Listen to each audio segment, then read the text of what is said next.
isn't it, really? Oh, it's been all season. We've actually, I think we're third for accuracy. We're last. Yeah, we're 18th for accuracy. But Is it concerning you kick 11 goals and 2 blokes kick 9? Yeah, it is as well.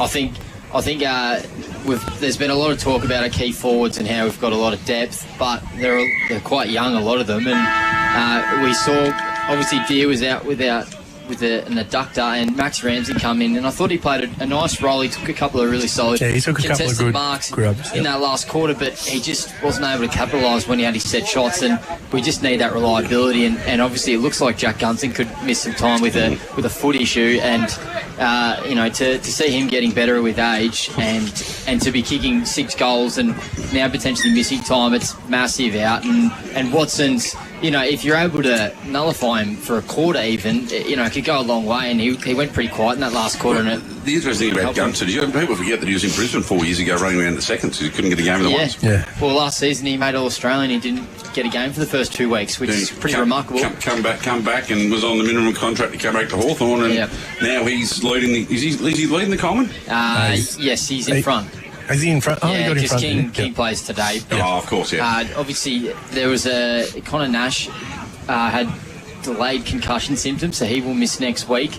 We've also got Barris, who's a massive out. And that hurt during the game, obviously. Yeah, I think he was a major loss on Thursday night. It just gave us a lot more stability in that back seven, and obviously Weddle went back in there and he played a nice role, but he's obviously giving up a lot more height on a Tracy sort of like and size, and Sicily did a pretty good job. But at the end of the day, I think they had 2 inside 50s for the last quarter. You're not going to win games when that happens. And the 2 games last night were pretty interesting.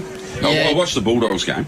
Yeah, so tough tipping for some people. We've heard Brisbane and Carlton at the Gabba. Brisbane were 40 points up. Yeah, it looked like they were in major control, and Carlton did the opposite to what they've done all season. They had a big second half. Badly in the first half and then finished off really well in the second half. So, unfortunately, Michael Voss just can't get a 4-quarter performance from him. And if you're Daniel Gorringe, you're very lucky that Fev's going to be copping a tattoo now, because I'm not sure if you're aware, Spider, they did their little thing on the radio, and if it was within 5 goals, Fev would cop the tattoo. Oh. And obviously they won by 11 points. So Gorringe would have been going crazy in that last quarter. And does he get to pick? Yeah, he picks it. I think he's some sort of tattoo of himself on Fev. It's taken the Lou Richards kiss of death to a whole new level. The old tattoo spotter. Rowing a bathtub across the Yarra to get something permanent. Yeah. That's it. And then we've got, obviously it was a cracking game as well at Adelaide Oval against with Port Adelaide and the Bulldogs. Bulldogs led the entire game and were in control for much of it, and Port Adelaide just missed a lot of opportunities inside 50. Both sides kicked pretty inaccurate, but it ended up being a draw with 90 seconds left, and then I think it was at the 22nd mark, Artie Jones did a spinning pirouette along the boundary line, and some people might say it was out of bounds, some might say it was in, and he was able to give it off to Will Lewis, and he kicked it behind, and that was it. And then there was one on the siren too. I'll tell you what impressed me is a young bloke by the name of Selwood that plays for the Bulldogs. I think he was number 37. Yeah, he was good. He goes hard at it, doesn't he? To get him last season for Aquinas College as a mid-season recruit, he's a great find. I think he's just a tough defender. He's not a great sort of just kick by. He's a traditional old style halfback where he just let him free to run. But the concerns for the Doggies now with English, concussion. Another concussion. I mean, the only way I say if you get concussion is if you hit a low flying plane. He's about 7'4", so. But yeah, he'd struggle out here with the next to the airfield, wouldn't he? He'd be in real trouble here. They put a beacon on his head so the planes didn't hit him. But that's another concern. That's his 3rd or 4th, I think. Yeah, it becomes a concern when it's not as much contact as well. It's forcing it. And obviously they've got Tom Liberatore out with the kick. Well, I don't think he's past the concussion now, but he's passed all that. But he's to be another week away. They've got that Cody Waitman's due back in the next couple of weeks now too, which after he had the knee and then it got infected and he was in all sorts of strife, and which would be good for them. All right, lads, we might go and take a break. We've got one to go, so we might take that now. You listen to CDFNL Live on Mix FM from Warrowie Reserve. On Mix FM, this is CDFNL Live. Weekday mornings from 6, it's Mix Brekkie. Second largest McDonald's sign in the Southern Hemisphere. Are we going second or largest? Or largest? I don't know. There's debate about that one. Yeah. Just remember, whenever you talk anything up, remember what they used to do in the 80s and 90s, which was they used to claim everything was the biggest in the Southern Hemisphere. They couldn't say something was the biggest in the world because they knew it was like us, South Africa, and Botswana. So you know we kicked their ass. Mix Brekkie for McDonald's Colac and Snap Fitness Colac.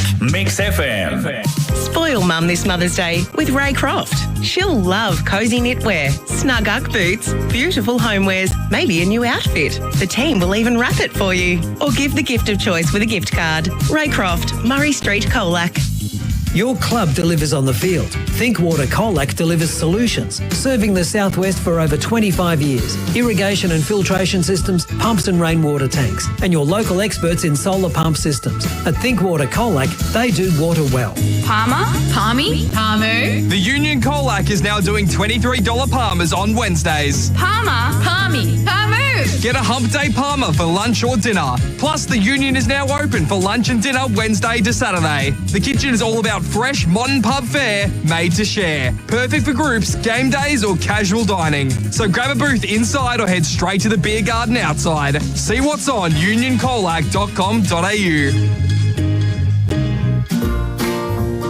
My mum, and I can't wait to give her my present. I found it at the Murray Street Market. Dad gave me $50 and dropped me off so I could shop all by myself. There was so much to choose from. The staff helped me find the perfect thing. Mum is going to get such a good surprise on Mother's Day. They even wrapped it for me, and I gave them a donation too. They're raising money for Do It for Dolly. I hope you find a great Mother's Day gift at Murray Street Market too. At the Murray Street Market.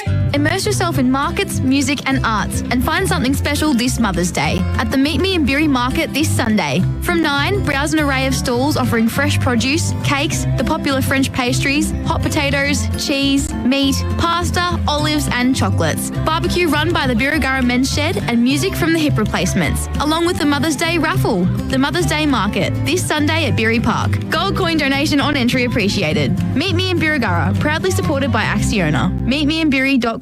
Top shelf, great value at Celebration Superstore Colac. Johnny Walker Scotch or Smirnoff Vodka 1 litre bottles, just $59.90 each. That's right, big bottles for under $60. And Sunday only at Celebration Superstore Colac, 82 Bromfield Street. KFC's $10 mega fill-up is about to give you everything you've ever wanted in life. Zinger fillet, original recipe piece, wicked wing, original tender, nuggets, sides. Safe to say it's got a lot packed in for just $10. Not everywhere and not forever, pick up only. Explore the endless possibilities of style and design at Selwyn Jewellery this Mother's Day. They design and manufacture personally for you in store. Experience fascinating and exciting jewellery collections from around the globe. This Mother's Day, discover the new fashion-forward designs from Najo, Giorgini and Pandora. Friendly staff ready to assist and gift wrap. Selwyn Jewellery. Enjoy the difference. Murray Street, Colac.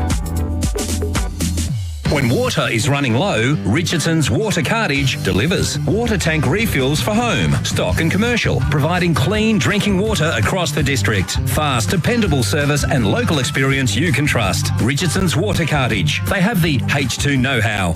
Spoil Mum this Mother's Day with Ray Croft. She'll love cosy knitwear, snug Ugg boots, beautiful homewares, maybe a new outfit. The team will even wrap it for you. Or give the gift of choice with a gift card. Ray Croft, Murray Street, Colac.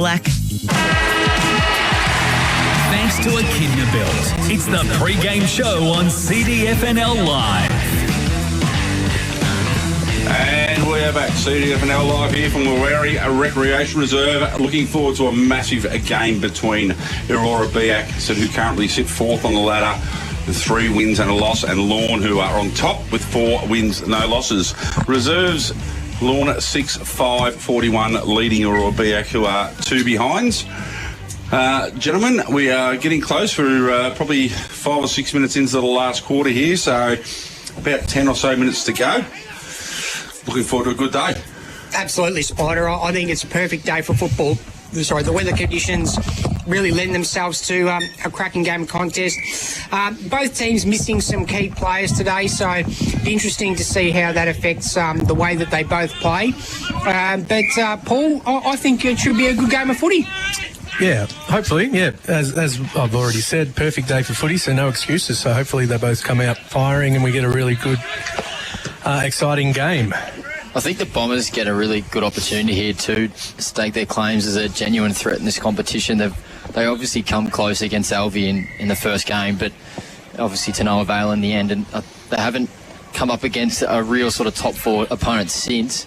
I think, if they can knock off Lorne, that just gives complete avenues for them to go deep into September. What do you reckon? Well, it opens the whole competition right up, doesn't it? Like if they can do the job on Lorne, that's out. That was not good. If they can get the 4 points here, that would throw the proverbial cat amongst the pigeons, will without doubt. This had a bit of a player put down after got rid of the ball here. It'll give them plenty of belief as well that they can compete against the best, best in the business, and potentially. There's a bit of a Barney going on this night. Well, obviously getting ready for tonight, the wrestling at the RSL tonight. Yeah. So, King of Colac sketch. Don't have to worry about that, mate. We'll just video what's going on here, mate. We'll put that on the big screen. Oh, it's on here, one-on-one. Yeah, one-on-one. I like the one-on-one. It's good. Oh, he's never. That's how it should be. No, what it does, it gives you a lot of belief. Throws a cat amongst the pigeons. Well, because people have been very bullish about Lorne, but the style that they play, the Bombers, it's going to trouble sides. And as I said earlier, the conditions like today, these are the days you really got to take advantage of these conditions and play that style of football. Because as it gets a bit wetter, grounds get a bit heavier. It's still going on in here. That style of play might have to be modified a little bit, but today there's no excuse. Definitely, and I think we've noted they're a young side, but they've obviously got a lot of maturity as well, because Otway District's come out of the gates early a couple of weeks ago, and to the Bombers, they could have easily been shell-shocked, but they were able to get a couple back quickly in that first quarter. They ended up kicking 7 goals in that first quarter and were able to sort of just break the game open. Yeah. So that's just a massive sign of maturity for a young squad, and they're going to have to do that today. Yeah, I couldn't agree with you more, mate. So it's just, as I said, it's going to be take every opportunity you get. The scoreboard pressure, as we know, is the ultimate pressure. If you kick goals, then it's on the opposition. It puts the pressure back on them. People are saying the way Lorne are playing that they might be coasting through. Well, if they coast for 5 minutes today, I've got no doubt the Bombers will grab a hold of the ascendancy and run through without a problem. We've just gotten around the ground for the AFL. This is a really good game, honestly. Sydney Swans are in front 8-1-49 to North Melbourne 7-5-47. 7 minutes left in the second quarter. We saw last week North Melbourne were able to really take it up to Geelong for 3 quarters, and then obviously had a disappointing last quarter. And they're a side that are pushing for that top 10 sort of wildcard position. It's just sort of taken time, and Alistair Clarkson's obviously been under a little bit of the controversy by a lot of media pundits, but it's starting to work, and obviously getting a host of top 10 draft picks is clearly showing now. And as the ball's about to get to me, it would have been a nice touch. And North Melbourne have actually just kicked one. Drew's on 100%, isn't he? Yeah. Drew's on 100% possessions. They're in front now by 4 points. I think, speaking about Jack Darling, as he's kicked a goal, it's then getting a host of those sort of mature age veteran players, with Luke Parker as well having his best season of his career. Caleb Daniel, it's what they needed, and now with a young sort of group, they can have that maturity in these close games, and they need to try and win them. Absolutely. You talk about the media getting stuck into, like Clark. I don't take notice of the media. They've got nothing better to do. I don't think it was warranted, but it's just going to come. I barely listen to ones that used to play the game, because the game changes so much and so quickly that their opinions are quite outdated. But the ones who never played the game aren't worth the paper they write their stuff on, because they're just looking for a story that's generally not there. And Clarko, being Clarko, likes to bite. Yeah, unfortunately, they seem to forget that he's a 4-time premiership coach for a reason, and obviously they haven't had much success recently, the Roos, but it's going to take time as a young developing team is. Yeah, you go back to when Bomber Thompson took over Geelong. There was a crisis meeting in 2006, and they backed him in. Dimmer in 2015, crisis meeting, they backed him in. Right, so the board at North Melbourne know what they're doing. Well, you need patience, and John Longmuir is obviously, he's been under the heat as well. And look at Fremantle, they're probably the second best team in the competition right now. So it just comes down to a lot of time, and you've just got to be patient. John Longmuir. That's interesting. Did I say John Longmuir? Justin, sorry. Justin Longmuir and John Longmuir. So we've got a hybrid coach. Imagine that. Imagine that. And imagine a hybrid play between those two. Pretty handy. Would have been pretty good. He's been electric full forward, wouldn't it? Jeez. But you're right. If they back someone in, it's just white noise sitting on the outside. Just let it go. People are going to write stories, try and sell newspapers, get clickbait on their articles online. So leave that to the fans to argue and fight over, and internally just back your systems. And as you said, he's a 4-time premiership coach. It's not like he's some smuck off the street. Yeah, it's just someone they've appointed out in the middle of nowhere. So you've got to give them time. And it's the same with, I suppose, with Uze at Richmond. We've got this host. We had 3 AFL listed players in our VFL last week. That was it. So that's the injury run there. So a bit of patience. And Walter's under the mic again. I find it crazy. I think he's got a good brand of footy happening down out west. But they're just not good. That's as simple as that. Sometimes they just aren't. Unfortunately, they think that a new coach might change it, but I just think... Look at Carlton, how many new coaches have they had in how many years? Come on, mate. We had 47 coaches in the time Sheedy coached Essendon. The 27 years he coached Essendon. Score update for the Geelong Footy League. North Football Netball League, I should say. North Shore have kicked the first goal of the game, and they're up by 4 points. I hope the sprinklers come on. Yeah, that's right. Spy, just looking at this game today, I'll go back a month or... It's probably more than a month now. It's probably 6 weeks. The game against Albi, when Irrewarra-Beeac got their running game going, played with flair, played with dare, they looked really good. They had Albi under pressure. When they went back into their defensive shell, that's when Albi started to get on top. So do you feel it's got to be dare, flair, attack, running game today from Irrewarra-Beeac? Has to be. I mean, that game proved it. Like we said, their first quarter was fantastic. Then they went, because they were kicking into a breeze.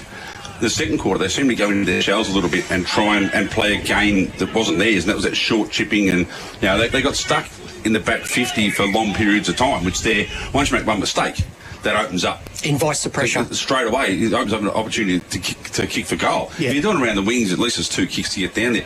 They've got to play that brand of footy that looks like they've been training to do, and I think both the coaches have mentioned that's the style of play they want to play.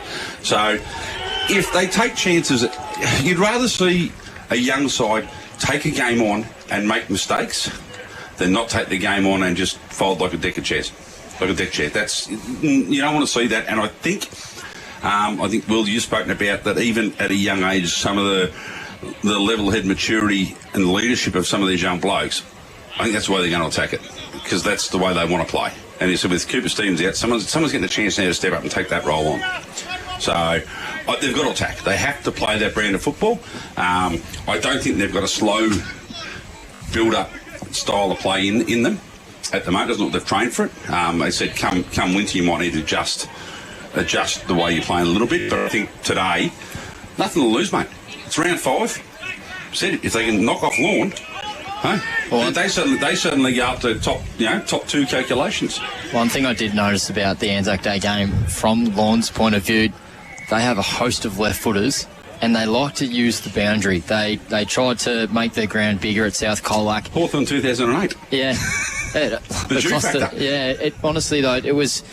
I couldn't believe how many left footers were there playing, and they South Colac just weren't able to try and force them on their opposite foot. So it could just be a little thing like that today, where the Bombers would try and corral them or force them to their non-dominant foot and see how they go. Well, it's always been a long-range joke that left footers don't have a right foot. That's what I mean. So unless you're Tony Walker. Well, there's a few of them getting around these days. You wouldn't know which foot they kicked on. So Darren Jarman. Yeah. Sam Mitchell. But they were right footers, not left footers. Yeah, I think left footers with the right foot. Yeah, fair enough. I reckon Sammy was a left footer, to be fair. I think he forgot which foot he was in the end. I think he was better on his opposite. Jason Eckman should know what foot he was. Yeah, that's right. He was a good one. They've come around these days, but they said the 2008 flag that Hawthorn recruited, they had 12 or 13 left footers in the side, and that's what they did. They played just completely changed the style of play by putting it out to that side, and because generally your left foot's on the outside, away you go. I think run away. We've touched on it earlier, AJ. I think Sam Torpey's going to be a major loss, though, in that midfield. He provides just that run and carry spark with his left foot as well in particular. Yeah, and I must say, just on the Lorne side of things, I've been really impressed with Miles Fletcher. I think he's playing career best footy this year, Will. The way he's attacking flair from half back, there's run and dash. I've been super. I've only seen one game from Lorne. That was the Anzac night game, but I was super impressed with Miles Fletcher. I think he's lifted a cog from recent years as well. Yeah, I agree. His run and carry was instrumental for him out of that back half, and obviously when you've got a side like the Bombers that like to play the fast brand of footy, if the Dolphins can sort of counteract with a Fletcher going out of the back half and creating overlap run. Even VDH taking a big mark, handballing it off to Fletcher going for a dash. That could be something that we see a bit today, Spider. Yeah, well, I suppose then it comes back the other side, doesn't it? How do they stop that? Yeah, what do you do? But that's where the onus comes. I mean, obviously with Cooper Seams not playing, he's going to be coaching from the sideline, so he'll probably pick up that like we do too. But again, I just want to see the amount of pressure that we seen last week applied to a game with a bit more skill, which hopefully today has got. It'll just be brilliant to watch. Yeah, it'll be brilliant to watch. What's wrong, Will? So he's going to check the netball. So Lorne were up by 6 at 3/4 time, so it'd be nearly finished, I reckon. It would be, and I think that'll be a pretty good game of netball, really. Getting near the end of this game here in the twos, and Lorne have kicked away in the last quarter, 8-6, leading Irrewarra-Beeac, who are 4 behind. So wouldn't be long to go. I wouldn't have thought. You're usually pretty good with this spot. Yeah, I usually get the siren blown when we do. So a couple of minutes, but then you'd hope it won't be a long warm up either, because the game's supposed to start at 2:15. We're already nearly 25 past 2. Okay, and, it's not that hard to get games on time. I think it might be when we're here. Well, no, that's because they're giving us time to set our stuff up that keeps breaking down on us occasionally. Our stuff up that usually stuff up. We haven't lent on the kill switch today, folks. I've been steering well clear of it, so you can't blame me. It's been a good thing. It's a bit of a challenge fun.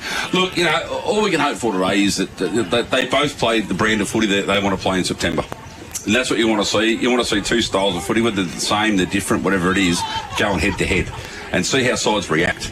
As I said, it's a learning curve. You've got who people are saying are the best side in it against probably the best young side coming through in the comp.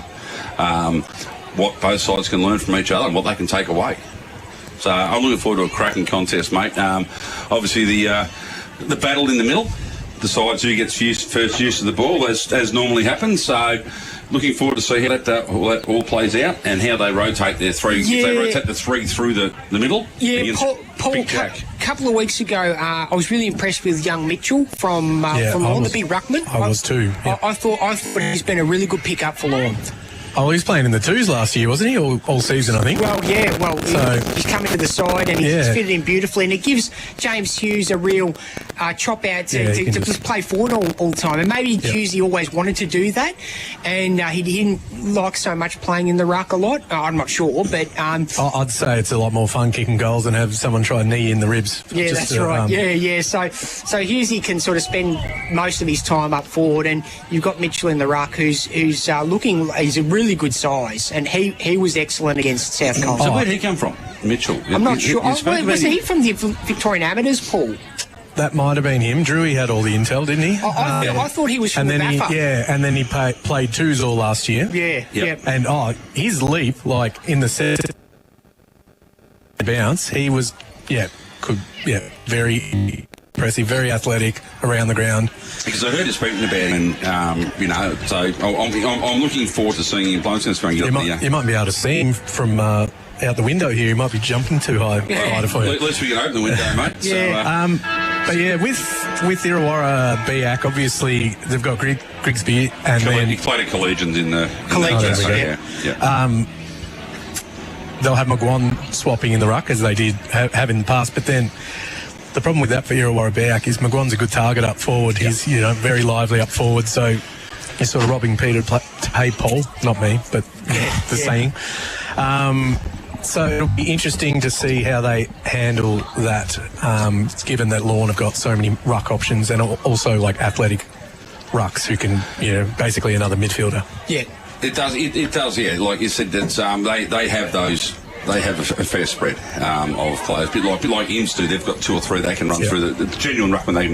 They can run through the middle. Whereas it appears that you've got Grigsby and then McGuan as a backup, or maybe someone else as a backup, not as a genuine option to go in. Because you don't want to take McGuan away from centre half forward or half forward too often, because he does provide that second tall target with Ramos obviously deep. But he does. He does provide that spark. And the one thing you won't see today, I don't think, Paul, is that Chris Dunn won't have the forward 50 to himself.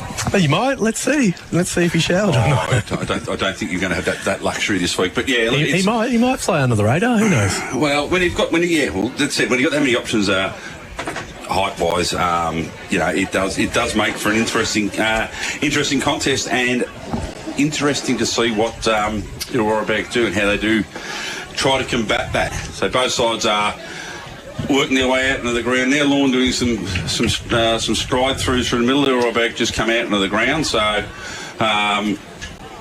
just a quick netball score. It's a 4-point deficit. The Dolphins are around 53-49. They mustn't be long to go, I wouldn't say. No. That's a high-class game. Absolutely, yeah. It was. I was watching it. Irrewarra-Beeac were able to get, I don't know what they call the break when they forced the turnover and scored when they didn't have the ball to start with in the mid-court. So they were able to get that. So I'm not sure if they were able to capitalise on that opportunity. Final score for the reserves here: Lorne 9-6-60 defeated Irrewarra-Beeac, who kicked 4 behinds. So probably a while since Irrewarra-Beeac haven't kicked a goal in the twos, because it's been very dominant for many years. So that's interesting. Paul didn't get down there a hell of a lot. So do we know who the umpires are today, Will? Did you do that? Did you do that, Drewy, sort of? I didn't. No. Ray Hayes, one of them. I can see him. Well, there's a start. Ray Hayes in the middle there. Peter Dinny. I can't see with that. the knee brace. He is Peter Dinny. Yep, so he's got the knee brace on. So, boys, I forgot to show you the team sheet for Irrewarra-Beeac. No change there, boys. So, no worries. We're still looking for the number for Lloyd Wiles from Lorne. We don't have their team sheet over here. So no. Maybe he's running around with a blank jumper. Well, he might be. Might run a big 00. 00 with the tape. The big double with the tape. Those good old days. Yeah. 00 maybe he is too. But both sides going for the strides. Umpires just heading to the middle. Captains will be over shortly, I think. So a toss won't be too far away. As the women go wild for Jason Cartwright walking past. Yeah, Toza, he's a legend of this club. Going to have him on the pod on. Are you? During the week, awesome. Going to be a good chat. I should word him up now. Yeah, he was a star of this competition, a star of this club. I've seen a few of them floating around, which is good to see. Yeah. Can't Beckett the other week. Yeah, he's always here, Khan. So I think he's the coach of one of the junior teams. Yeah, would be. I'm sure. One of his boys plays. He could play a bit, couldn't he? Just a wee bit. Yeah, not too bad. And I tell you what, you don't want to get in a boxing like at footy training. You don't want to be paired up with Calm when you. Were you, Paul? Once, and I'm pretty sure he either bruised or cracked my rib. I would have in about 2 seconds. I would have said no. Yeah, I did. Not happening. Everyone else just stepped back, and then I was the stupid one standing there. I was like, all right. No. And then I regretted it within 2 seconds. That ain't happening. Yeah, no, I'm with you there. AJ, I would be saying absolutely no way. I didn't want to, look like a wimp. But I regretted I'd be happy to look like a wimp, Paul. Trust me. I'm with you there, mate. I regretted it. I didn't play for a couple of weeks. Maybe that was his plan. Yeah, it probably was. Didn't want to drop him. Didn't want to hurt Paul. So just hurt him in general. I probably prefer the bruised ribs. The toss of the coin has happened. I wasn't watching. I was too busy. Yeah, I didn't see it either. Sorry. Did you see it, Will?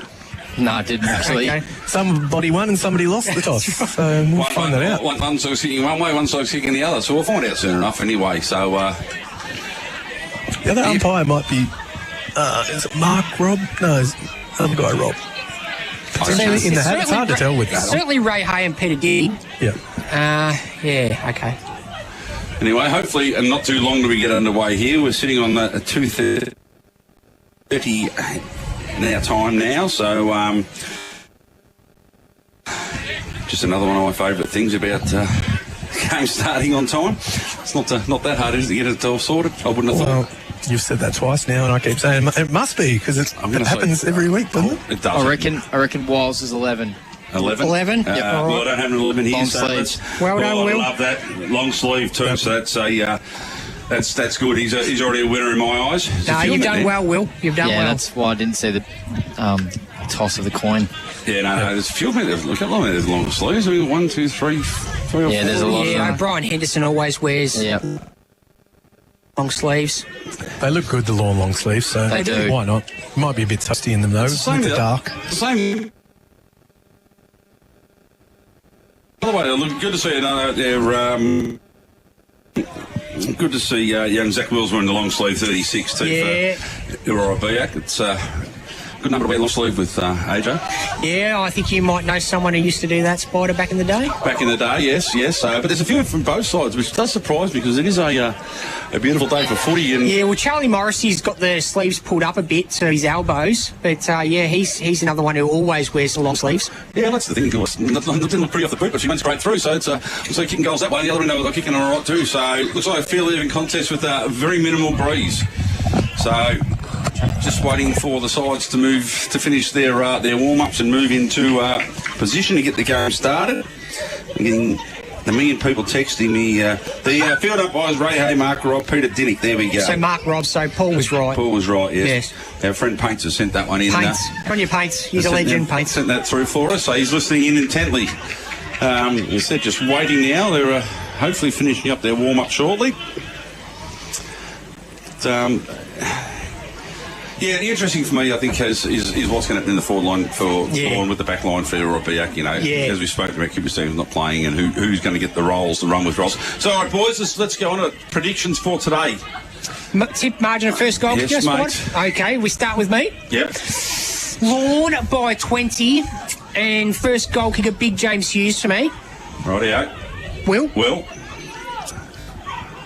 I think Lorne are going to be too strong as well. I'll go by 17 points. I'll say Harry Carmody kicks the first goal for the Bombers. Okay, Spider? Lorne, I reckon closer to 7 or 8 if things go according to planned goals for the day. And I'm going to go with Paddy Hughes. I think we'll kick the first. Yep. Okay.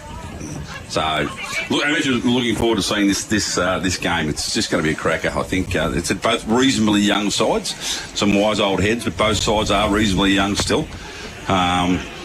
But just looking forward to just a cracking open contest. Yeah, two genuine finals aspirants. So, and as we've mentioned so many times, the weather today lends itself to some good quality country footy. So we're looking forward to it. Hope you're enjoying watching on the stream wherever you might be around the world, Spider. We might have people in Europe or South America or North America or somewhere like that. So hopefully. That'd be fantastic. Well, we're taking the game to the world, AJ. Exactly. That's what we do here in Colac. CDFNL Live, taking the game to the. That's what we do to the world. We love it. Charlie Ham's in Guatemala right now. I'm sure. There you go. See? He's a Torquay lad that he's good friends with some of these Lorne boys in particular. So. Guatemala. To be honest with you, mate, if I was in Guatemala or something like that, the last thing I'd be thinking about is listening and watching footy back home in Colac. It's probably about 2 a.m. in the morning or something. He was at the Tico, the famous landmarks there, I believe. He's in Flores at the moment. Okay. I'd be more interested in actually enjoying my time while I was gone. All right, Will, take us away, mate. Start of the first quarter here. Packed crowd here at Warrowie Reserve. Grigsby and Mitchell to do-tap. Mitchell won it down. Fox, clean hands, missed his opponent. Morrissey now gets a night. Hutchinson rather gets a kick out. Trying to collect was Dewar. Good fit contest there from Fletcher. Baker in support. Gets a handball out now. Baldera's overrun it. Good effort there from Patch. Patch in the back line. You can already see that Miles Fletcher is on today, boys. He's looking to really attack that footy, get some run happening for Lorne. He called it, AJ. And he's looking good early here. Right in front of us in the commentary box. Tap down from Mitchell. Fox is going to get the high tackle here. The Dolphins are going to get the first inside 50. Here we onto that right foot to the top of the square. Good contest there. Hughes in best position. Could be a free kick out the back for Turner. Couldn't take the bounce though. Spills out. And the Bombers now can repel out of the back half. Dewar's going to have to do a lot of work here. Trying to pick it up there was Coots. His handball is a good one. Fox gets to the right foot of his. To the top of the square. Tierney underneath it. Oh, Great what a mark. strong mark. Sensational mark. Class Harvest centre mark of the day there from Dunn. And he'll switch it out wide. And he's got a host of players with McGuan. He'll get it out wide. It's a good kick. Middleton couldn't take the mark in the end, but he did well to mop up. Gets a handball out now with Frampton, but his kick's going to be cut off here. It's going to Mitchell, and he'll get the handball to VDH. He'll swing on that left boot. That's a nice kick inside 50 over the top of Coots. Trying to track it now is Turner. He's got plenty of time. He'll win onto his right boot to the top of the square. Dropped what he should have taken was the Bombers and done. Gets it out of the back half now. Big contest. Well done there from Middleton. Gets the handball out. And he gets a clearing kick forward. Spills out the back. Frampton in best position. Ramos overrun it. Trying to collect now with Tierney. Tackles from O'Brien Henderson. Good kick effort from there from Ramos, and he kicks it to a dangerous spot. Tierney now on the back half, chasing hard for the ball. It spills out the back, and it looks like we'll have a boundary throw. Ball up, rather. Hotly contested start here. Great start of the game. Great start of the game, mate. So ball thrown up now, 40 metres out from the goal. Mitchell wins it, tap forward, goes to Fletcher. He throws it on the left boot, driving Lorne forward again. Grigsby leads in the race to the ball and does well. Picks up the big fella, gets a handball out. Ball spills free. Handball lands in the hands of Wiles. Wiles throws the ball on the boot. Not a great kick. Chance for Wills to drive the ball back. So handball's out wide now. Irrewarra-Beeac drives the ball inside 50. That's a great looking kick. It's Blake. It is. Middleton has taken the mark just outside 50. So looking to drive the ball along. Forward line's very wide open. Short kick, didn't quite get to the Ramos like it was supposed to. Chopped off now. Handball chopped off again now. Lorne get the chance to clear the ball out wide. Goes to Frampton. Frampton does, Swain actually, sorry. He takes the ball over the line. Could have just about left that one and got the resultant free kick. But anyway, so the ball will be thrown back in. Grigsby and Mitchell are now to do battle. Half back here, or half forward for Irrewarra-Beeac. Ball comes across. Mitchell wins that one down. Stacks on the middle. Quick little handball out. It's chopped off. Driven forward there by McDonald. Ramos leads in the race to the ball, but the ball's going to beat everyone out of bounds, and the cyclone will appear, I think. And we'll have a free kick to Lorne. Just outside defensive 50 here. Hold the play on. Smothered off the boot.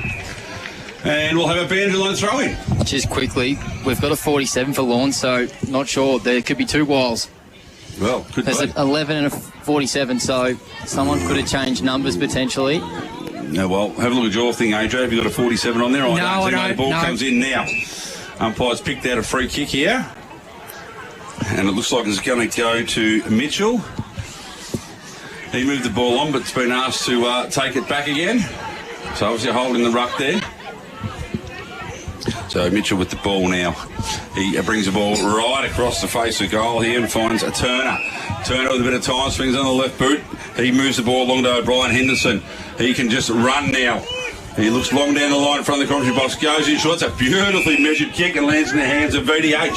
Vanderheuvel centres the ball, put a bit of pressure there under Wiles. Wiles done well though, he gets it back across to Mitchell. Mitchell back to Wiles. Wiles driving Lorne forward in the direction of Hughes.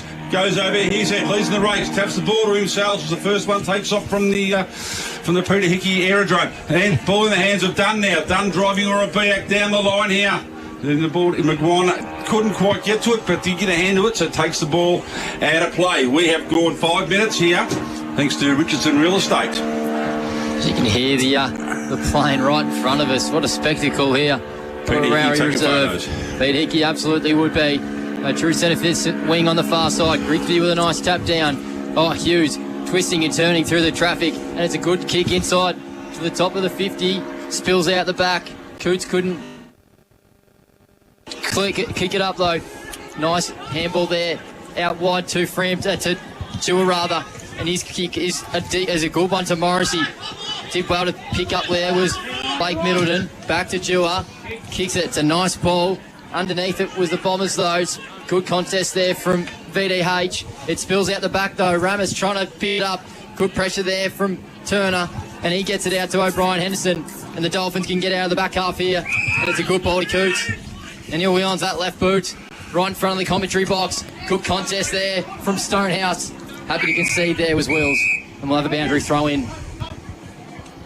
Hotly contested start here at Warrowie Reserve. It's what we want to see, and I'm sure Dewey is listening right now and loving everything, every single bit of it. He would be, mate. So the ball will be thrown back in, about 60 metres from the Lorne goal.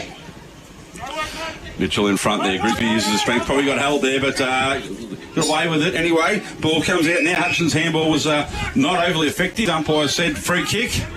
So we think this is Wiles. We'll, hopefully someone from Lorne can bring us a team sheet so we can check the numbers anyway. So number 11, we'll just say. Lloyd Wiles with the ball. Oh, actually, that's Logan. That's Logan Taylor. Logan Taylor, is it wearing 11? Right. So Wiles will be 47. Right, okay. So Logan Taylor, thank you very much for that. Well done, Will. So Taylor now coming in, deliberate approach. Ball leaves the boot, push across there, pack forms, and mark has been taken. Who's got that one? Well, I can't see that far. It is. So the ball's in the hand of Harvey. Harvey Atwell has the ball for Lorne in the pocket. Hang on. He comes in, deliberately approach the goal, and a goal umpire says, no, you have pushed that one to the near side. So Lorne are on the board here, one with their first behind. So Irrewarra-Beeac about to bring the ball back into play now. Kicks short and goes to Patch. Halfback for Irrewarra-Beeac. Thanks. Warrowie Recreation Reserve. Thanks, AJ. I'm just trying to get a message. Okay, Patch now goes long, up, down the line, on the boundary line. And a terrific mark taken there for Irrewarra-Beeac by Mecky Farr. Mecky Farr now, already 2 kicks on the Stevcom stat sheet. Commentary side of the ground. All right, so the ball goes forward, chopped off there. That is by Taylor. So Taylor now, as we've worked it out, is wearing 11. Thank you. That was just trying to get a message out of the way there, AJ. Plays on, sells a bit of candy, drives the ball long. Down the line, great fist at the back there. The ball still punched forward. Picking up now is McDonald. He throws a quick kick on the boot, but it's hit the shin. Now that can't be the. It is the Cyclone off the shin. So unfortunately, Mitchell was in the wrong spot at the wrong time. He was. It's just disappointing for him, but he's playing well so far, the big ruckman. Unlucky with that rule. Anyway, McDonald to bring the ball back in, just chips the ball into the centre. So just a bit of steadying time now. So he goes to Patch. Patch goes in the middle towards Swain. Had to be good there to take the mark, and was under a bit of pressure. Goes one way then the other and comes out long towards McDonald again, who's gotten free on the half-back flank. He takes the mark here in front of Coots. Quick handle over Dewar. Dewar goes long down the line now, out in front of the social rooms. Racing for the ball, wrapped up in a tackle there was Ryan. So we'll have a boundary line throw in about 60 metres around from the 65 metres around from the Irrewarra-Beeac goal. We have travelled 8.5 minutes. Thanks to Richards and Real Estate, nearly 9 minutes. Still without a score, without a goal here. Can the Bombers get the first one? They haven't had much territory here. Grigsby tapped down Fletcher. His handball's a good one. Did unkind bounce there for Hughes. Tracks it well with support from Middleton. Oh, stiff arm was really good though. But Middleton happy to concede a boundary throw, and we'll do it all again here. Pressure has been immense early in the first 12 minutes of this ball game. And all the prime ball users are in and under it at the moment. Hutchinson and Hughes, the double sevens here. We love to see it. I'll throw it in. Grigsby in best position. Coming around the top was Mitchell. Did well to tap down. Trying to collect was Mitchell. Baker out the back. It's spilling out. It's still in play. The whistle's been blown. It's going the way of the Dolphins. 4 free kicks on the Stevcom stat sheet to Lorne, none to Irrewarra-Beeac. Ryan's got the free kick here. He was looking to go to the fat side of the ground, but Alexi go long down the line. Flyers assemble. Coming for the cross. Coming across there was Mitchell. It spills out the back, pressure there from Swain. Bombers fans were playing for it. Hughes with a stiff arm tackle. It was Coots rather, but a strong tackle there from the vice captain in Swain. And he loved it as well, right in front of the ladies' day here. First free kick of the day for the Bombers. They were very impressed. Swain now, handballs to McDonald. He'll drive the ball. It's a good spot. Morris in best position. Oh, it was Frampton rather. He couldn't collect though. And it spills out now, inside 50. Just a little chiselling ball done in a good spot there to help out if it picks up here. Good. Oh, what a contest there from the Dolphins. And it spills out now with Fletcher. And he'll kick it out to a one-on-one. Good fist there from McDonald. Right at true centre wing here, Spider. She's a hot ball, isn't it, boys? She's a really hot ball. So, will be thrown in here. Almost true centre wing right in front of the commentary box. Grigsby in front here, front position, holds it, but Mitchell wins that one down. Ball goes towards Hughes. Hughes does well, breaks attack, gets a handball away. Fox kicks the ball long, but no one home there. So it lands in the arms of Jacob Frantham. He swings on that left boot, goes long down the line. Could have been pushing the back. The umpire says no, just holding your ground. So, chance for Lorne from half back here just to relieve. Short kick here. That's a lovely looking kick to Mitchell. Mitchell's marks uncontested on the chest. I said, boys, he might be a bit too agile for Grigsby. But Mitchell now kicks the ball across the half-forward line. Flying his own. There was Coots, couldn't quite bring it in. So, ball hits the deck. Quick handball out. Lands in the arms of Balderas. Balderas drives Lorne forward. Two-on-two contest, but the ball wins in the end. Or Evangeline thrown about 15 metres around from the Lorne behind post. Remarkable to think that Cooper Mitchell was playing reserves footy last year. Staggering, yep. I just think that it might have been what he wanted to do. Have a year off. Might have, yeah. 12 minutes gone so far. First quarter here. Ball thrown back in. Tap down the back. Ball spills out the back there towards Dunn. He's tackled. The ball's not coming out. Umpire says that is holding the ball. You've dragged it in. So, free kick here to Lorne. I think Swain's got it. No. Sorry. Cole Fox. Fox has got the ball. Yep. Yeah. So, Fox for Lorne. Has a look now. The first one for the afternoon. Just drives it long. It comes off the side of the boot.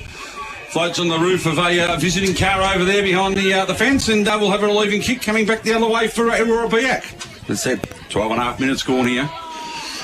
Dolphins, lead one straight behind to Irrewarra-Beeac. It's hard to come by at the moment. They are, hot ball. So the ball lands in the hand of McDonald, who's probably 25 out from his own goal. He comes out wide here. Oh, not a lot of carry on the ball. Pack flies, comes to ground. He's beautifully read there. Beautiful there by Hardy. Hardy drives long again. Great tackle. Ball spills free again. Players pleading, supporters pleading for the free kick, and they get it.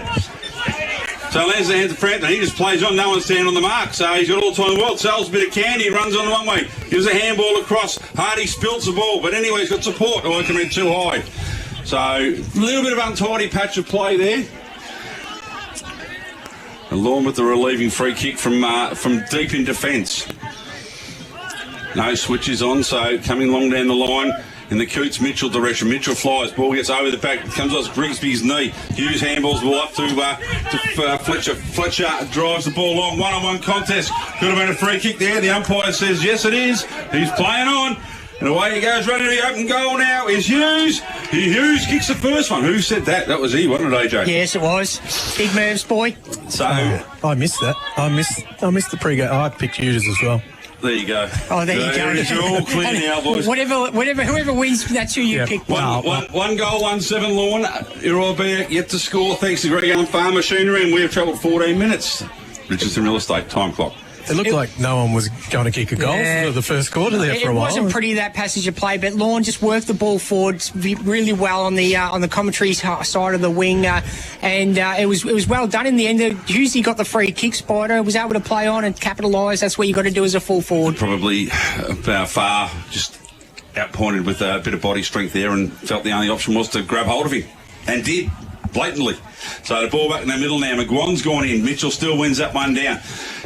So ball spilling free now on the ground, dragged in, but a quick handball comes out. Mitchell goes to Coots. Coots now for Lorne left on that left foot. Not a great kick off the boot, but geez, a fantastic effort in front. Well done by Wills. Outpointed his Lorne opponent there. Kicks it long. Ball's in the hands now with Middleton. Middleton goes long down the line. Oh, punched out over the back there. In a dangerous spot. Go one way, goes the other. It was Baker. Baker drives it out wide. Oh, the mark's built now. Morrissey has a chance to pick it up. He's wrapped up in attack. What's the umpire going to say here? No, the ball comes free. So now Lorne with a chance to reload. Come out wide. Mark's built there by Endicott. It puts the pressure back on his defence. Driving the ball forward, goes over the back now.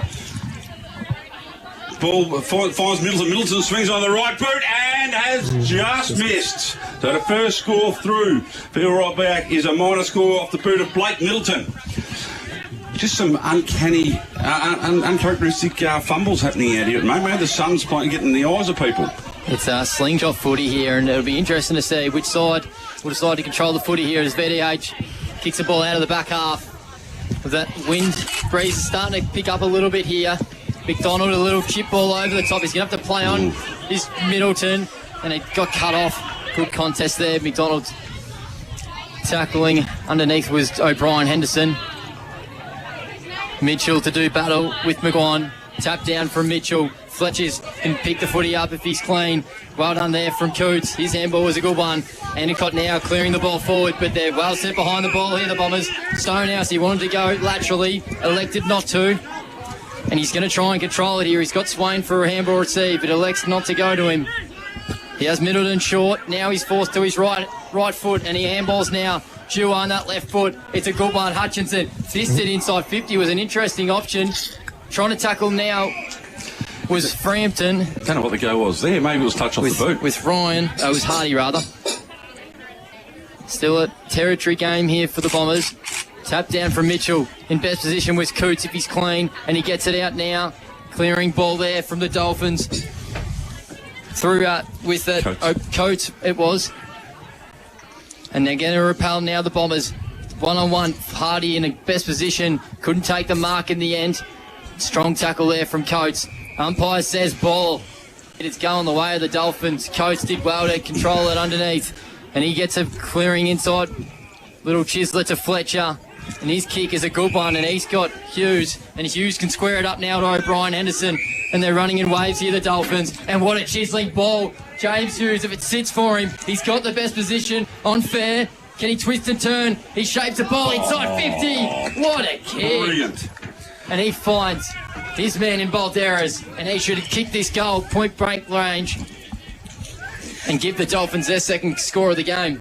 The Balderas name synonymous with Lorne over the years. Jeff Balderas, a legend of the club, won a Marnie medal back in the 80s. So can Fraser put the score on the board? 6 points for Lorne. Fraser Balderas kicks true. He was one of 3 Dolphins players just recently to be named in the Interleague squad of 42. And if he's doing that, he will potentially make the team. I reckon he's been in pretty good form. We watched him a fortnight ago at Anzac Day, and he's played in all types of roles. He is a real utility. Undoubtedly a Premier Group Painting Player of the Day, that one. And now the Dolphins are up 2-1-13 Painting Player to of the Day Irrewarra-Beeac, on straight CDFNL behind, Live. thanks to the Greg Allen Farm Machinery scoreboard. Spider, Lorne's ability to score quickly, it's Irrewarra-Beeac. They're struggling to do that today, aren't they, a bit? They're just struggling deep. There's just there seems to be no proper structure way down back. They're either leading up too soon or giving Lorne a chance to get numbers back. So, they've got to open up their scoring channels a little bit better. The turnover, I think you called it right there, Will. The slingshot footies is what hurting them at the moment. It really is. And obviously, sorry, you go, mate. Oh, no, I was just going to say Hughes is causing issues already for his opponent, just his size and his strength. Stonehouse probably needs to go to him. I think he is now, is he? Probably. Anyway, Grigsby and Mitchell back in the middle of do battle. We have gone 20 minutes, or not, just over 19 minutes here, thanks to Richardson Real Estate. First quarter action. 2-1 leads, 1 behind. Ball there. Mitchell sort of wins that one down. Coming through as Hughes couldn't take the ball with him. Ball hits the deck again. Gets fed at the back. Taylor kicks the ball long forward here, and out in front. Look at this. Is Broadway. Broadway has a chance to, and has kicked. Another one. He has kicked another one. That is definitely West Vic Sheds goal of the day contender, Jake Broadway. A West Vic Sheds and Garages goal of the day. No, that's all right. No. We're not doing that.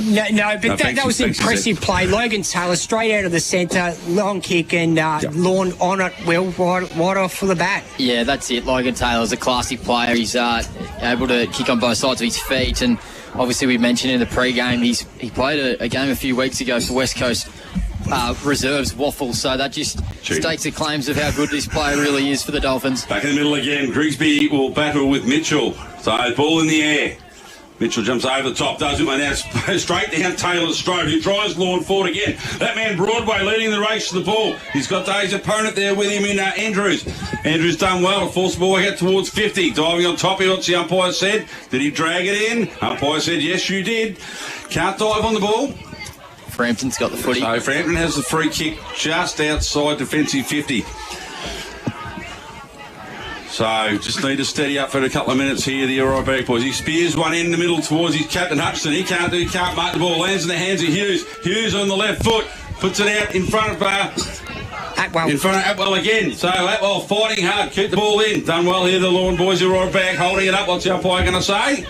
I'm going to have the ball. So 50 metres out here. Lorne doing most of the attacking. 3-1-19 leading Irrewarra-Beeac, who won solitary behind. 21 minutes gone. First quarter here, Warrowie Reserve. So Grigsby and Hughes will do battle. Grigsby just knocks it 1-4, but no one in particular have a chance. Dunn does well. He picks it up, gets a handball out towards Dewar. Dewar can't take it with him. Hughes does really well, gets it out towards Fox. Fox trying to keep the ball into the high and has. So Cole Fox. It's on his favourite right side here as well. Yeah, absolutely. Unless the siren goes, you say he's going to take a couple of steps around, open it up. But he's about 25 out. He does just that, throws it on the boot. And I tell you what, well, we have another West Vic Sheds contender for the goal of the day. Cole Fox, he gets his first of the afternoon. He gets the fourth now for Lorne. 4-1-25, leading Irrewarra-Beeac. One solitary behind, 22 minutes gone. Thanks, Richard. Well, Paul, we obviously saw Anzac Day that Cole Fox was able to kick a goal from the pocket. Similar spots. He's a classy player, isn't he? He's very classy, and obviously he'll have a big part to play for Lorne Dolphins today. Definitely. What have the Bombers got for a response here? The slingshot footy. They've got such depth here at Lorne, Will. They can call on guys. To call on guys the quality of Logan Taylor, unbelievable. Yep, it's luck's a fortune for him. That's how good their depth is at the moment. Atwell's played a nice couple of minutes here in the forward line as well. Tap down there from Mitchell. Clearing kick was good from the Dolphins. Taylor did an uncharacteristic turnover, and now McGuan gets it a high and up and under. Oh, good contest there from Morris. He did well to keep his feet. Pressure there from O'Brien Henderson was good. And VDH now with a clearing ball. He gets over the top of a couple of people. Fox did well. Tierney in best position, didn't take the mark though. Wills, we did well to defend it. And now it looks like we'll have a boundary, rather a ball up here right in front of the commentary truck here.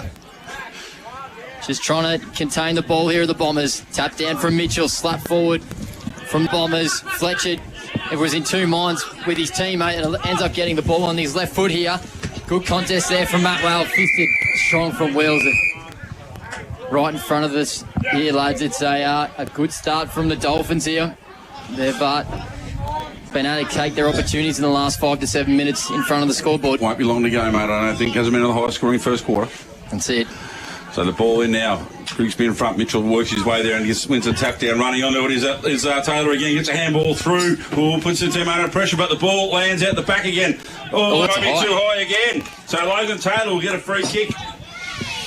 Don't turn it over, lads. Don't turn it over. Logan Taylor, boys, on the Stevcom stat sheet. Looks like 6 kicks, 3 handballs and 2 marks on the Stevcom stat sheet. This is unbelievable. Gee, we're lucky I was able to work out who it was. This could have been a nightmare if we were doing the wrong player. Does he come back as a one-pointer because he played reserves?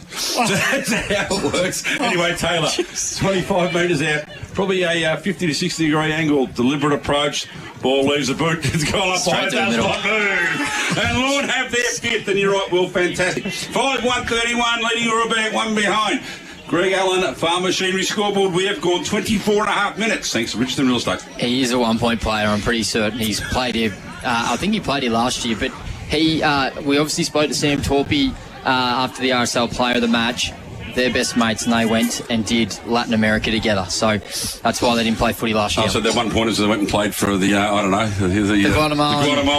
Goannas. Well, hello to anyone listening in Guatemala. Yeah. Hope they're enjoying the live stream, Will. That's it. So Mitchell now, and he's dominating the ruck. Dominating, hasn't he? He's giving Grigsby a nice sort of challenge here. He's going to need some support with McGuan, and it's a pretty even sort of tap there. Coots was able to Hughes was able to get the ball forward. Mijanek was able to get the ball forward. And now we'll have a throw up as the siren sounds for this first quarter. It's a hotly contested game here. Dolphins in control. They lead 5-1 to the Bombers. 1 straight behind on the Greg Allen Farm Machinery scoreboard. We'll be back for action in the second quarter. On Mix FM, this is... Looking for low prices and friendly service?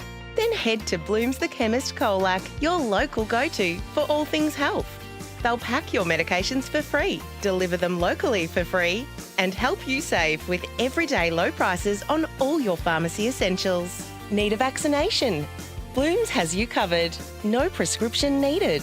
For care, value, and service you can trust. Better go to Bloom's.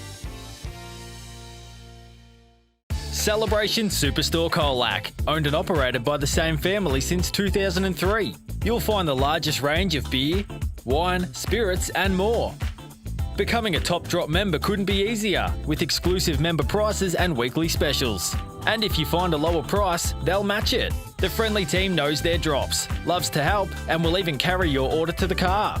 There's only one place to celebrate: Celebration Superstore Colac. Everyone at your business always seems so happy. What's your secret? We drink a lot. You drink a lot? Yep, the managers drink, the staff drink, even the work experience kids doing it. Serious? Absolutely. I never thought switching to Coastal Pure Water could make such a difference. Pays to drink local, I guess. Coastal Pure Water is the purest bottled water, thanks to its reverse osmosis purification process. I reckon it just tastes better. Let your staff taste the difference. Visit coastalpurewater.com.au. At Hip Pocket Workwear and Safety, they do it all.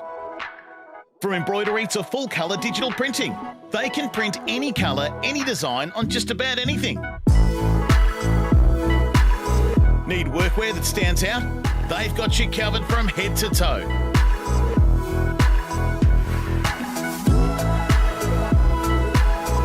Hip Pocket Workwear and Safety. Great gear, local service and the personal touch. Because they're from around here.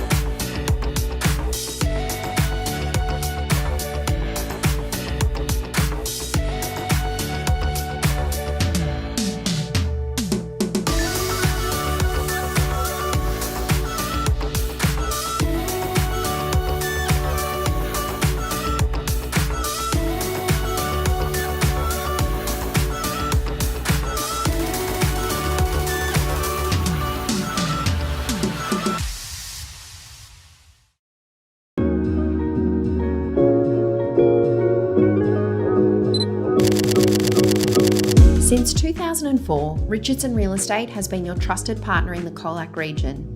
Our commitment goes beyond real estate. We're dedicated to making a positive impact in our community, sponsoring multiple sporting clubs and organisations. Thinking of selling or want an update on your home's value? Contact our team today. Richardson Real Estate, Colac's most trusted opinion. Providing prompt service for over 35 years. Richardson's Liquid Waste. Find them on Facebook. Reese Evans. G'day, Sean here from Reese Evans Farm Machinery. Australia's toughest jobs need equally tough equipment. At Reese Evans, we're excited to say we now have Lugong Machinery, trusted in Australia for over 20 years. Wheeled loaders, excavators and skid steers to graders and rollers, all backed by strong value, extended warranty and finance options. Now with local sales, service and support from our team at Reese Evans Farm Machinery. Lugong, tough world, tougher equipment. Powered by KFC Colac, Genu, Sports Power Colac and Minerva Foods. This is CDFNL Live. And welcome back to Irrewarra Reserve CDFNL Live. Sees the visiting side, the Lorne Dolphins, 5-1-31, leading Irrewarra-Beeac, who are one soldier behind. Goal kickers for Lorne, all individuals. Jake Broadway, Logan Taylor, Fraser Balderas, James Hughes and Cole Fox have one apiece. AJ, key stats. Yeah, looking at the stats sheet for Steve Spider, 3 free kicks in that first turn to Irrewarra-Beeac, 9 to Lorne, 3 hit-outs to Jack Grigsby on Irrewarra-Beeac sort of thing, 16 to Cooper Mitchell for Lorne, been absolutely dominant. James Hughes has also got 1 hit-out to quarter time. Major stats winners for the Lorne side, Logan Taylor, the West Coast Eagle waffle player, 7 kicks, 3 handballs, 2 marks, 10 disposals in the first term. Cole Fox, 6 kicks, 3 handballs, no marks, 9 disposals. Couple on 7. Miles Fletcher, 5 kicks, 2 handballs and 1 mark. Bailey Vanderheuvel, VDH, 7 kicks, no handballs and 2 marks on the Stevcom stat sheet. Irrewarra-Beeac side of things, 7 in that first term to Bryce McDonald, 5 kicks, 2 handballs and 2 marks. 7 also to Ashton Middleton, 4 kicks, 3 handballs and no marks. Those are the leading stats winners on the ground to quarter time thanks to Stevcom. Spider. Absolute dominance after the first 10 minutes. So yes. The first 8 minutes or so was very tight. It was class. tough, but then Lorne just put the pedal to the metal and just broke the game wide open across half back. As I mentioned, I think that the full forward structure for Irrewarra-Beeac isn't quite working the way they'd like it. They can't get the ball in quickly enough to leave Ramos one out, and just the pressure being applied up the ground is unbelievable. So, looking for a better showing in the second quarter from the Bombers. Will went out to the quarter time address. What did you hear for us, buddy? Oh, McDonald was just sort of mentioned that they were trying to play a little bit too quick, and when they forced turnovers, they didn't try and sort of just control the footy. They've sort of mentioned here to control the footy a little bit more in this, especially just in that sort of front half sort of area, because they weren't able to keep much territory. Tom Swain's also gone into the forward half. He's going to be their link up forward. So watch for him to be high up in the ground. For the Dolphins, they're just all really positive talk, to be honest. They just said their pressure's immense and they just want to continue it that way. Rightio, so we're nearly set here. Just the class and the size of Lorne Spider. Yeah, it is. So ball back in the middle, ready to start this second quarter. What have Irrewarra-Beeac got for us? So Mitchell and Grigsby to do battle. Grigsby does win that one down, but the numbers there are with Lorne. Ball wrapped up, no, just knocked out. Quick handball forward here we go. Chance for him to run through. Couldn't quite control the ball was Middleton. Jesse, ball spills free. Picked up there by, was that by, no, it wasn't Stonehouse. Baker. It was Baker who picked the ball up. So ball thrown in the air now. Oh, just wins that one down easily. Mitchell puts it in the path of Fox. Fox sockers it forward. Wet weather footy, but repelling now. McDonald on the left boot. Comes back, butts. Oh, ball. Freddie H built what he should have taken there, but he keeps his feet when McGuan hits the ground. So Vandy Hoovel has a chance. Swings on the left foot under a bit of pressure and still managed to get the kick away. The umpire says, oh, dealt with unfairly after the ball went. Anyway, so now we have a chance now for Lorne to drive the ball deep into attack. Has gone forward. Oh, Hughes puts the hands up, couldn't take it, got to take it, swings round the right boot. In the middle here on his own is Paddy Hughes. He flies up, the ball comes to the back. Punch down, rucked up now to tackle. 25-30 out from goal here for Lorne. We'll have a ball up. So hot start again, but forward pressure by Lorne is looking like it's going to continue from the last quarter. So it'll be Hughes and Grigsby to do the ruck work, I think, here. No, it's not. It's Balderas. So Grigsby wins that one down, but no real advantage there. Ball hits the deck, players dive on top of it, so finally spills free. Falls to Hughes, throws it on the right boot, one-on-one contest. Well taken in defence there, drives it and runs away. Here's a chance here. No, ball's gone wide. We're going to have the Cyclone come out, and Louis Coates will end up with the ball. Didn't need to do that, Stonehouse. He could have used the other side of the ground. He could have, but anyway, so Coates now to drive Lorne back into attack, deep into the forward line. Pack of players fly, ball hits the ground, tackle's thrown with no one in possession. Players diving on top of it now, umpire says no, I'll have it. 20 metres out from Lorne's goal here. Travel 2 minutes, Richardson Real Estate here, second quarter. Signs looking ominous for the Bombers. They need to find something, just a steady. So, Hughes versus Grigsby. Grigsby's one down on the right boot. Here we go. There's a chance. Paddy Hughes has his first. And that is also a West Vic Sheds and Garage contender for the goal of the day. A West Vic Sheds and Garages goal of the day. They're all over him here. Their pressure's been immense. Yeah. You just got the feeling the first goal of the second quarter was massive, and it's gone the way of Lorne. Yeah, just such big bodies around that midfield ball, Will, and they're starting to exert their dominance. They are looking like an absolute Ferrari. Ferrari? A Ferrari. Doesn't he play for... Otway. They're looking like him. That's what they're looking like. Ball back in the middle here. Razor Ray Hay doing the ball-up duties. So Grigsby and Mitchell to do the tap-down. Mitchell. Logan Taylor was coming through with pace but couldn't collect it. Dunn did well, got the handball. Terrific tackle, Taylor. The umpire said, I'll have it though, we'll do it all again. Wrapped up 1am, just forced him not to be able to handball the ball out. Well done, Logan Taylor. Usually the prior in AFL, but obviously wasn't this call today. Spills out the backs. Fox was trying to track it. Frampton overrun it. Both Framptons couldn't pick it up now. Balderas gets a kick inside 50.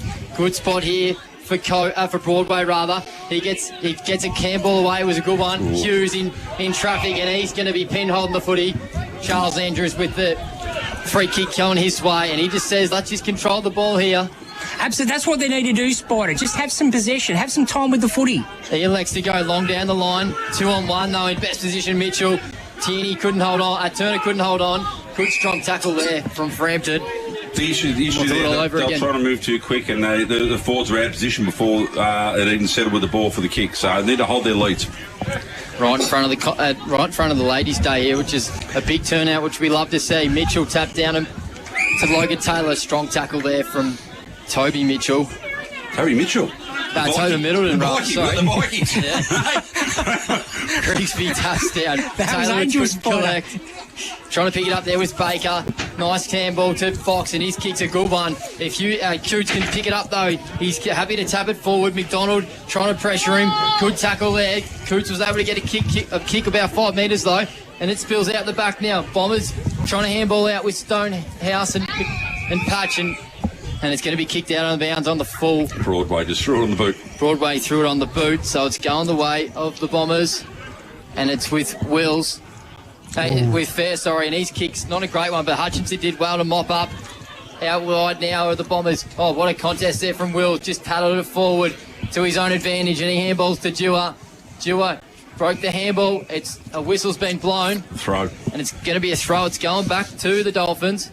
It's just all over him. And he'll wheel and go here. Turner, he goes inside 50. Oh, what a strong mark. I think it was Balderas. Was in the best spot. Spider, too big, too strong. Too big, too strong. Class harvest mark of the day there. Just judged it really well then. Oh, Pauling Class harvest centre mark of the day. It looks like him from him. Yeah, it certainly looks like Balderas.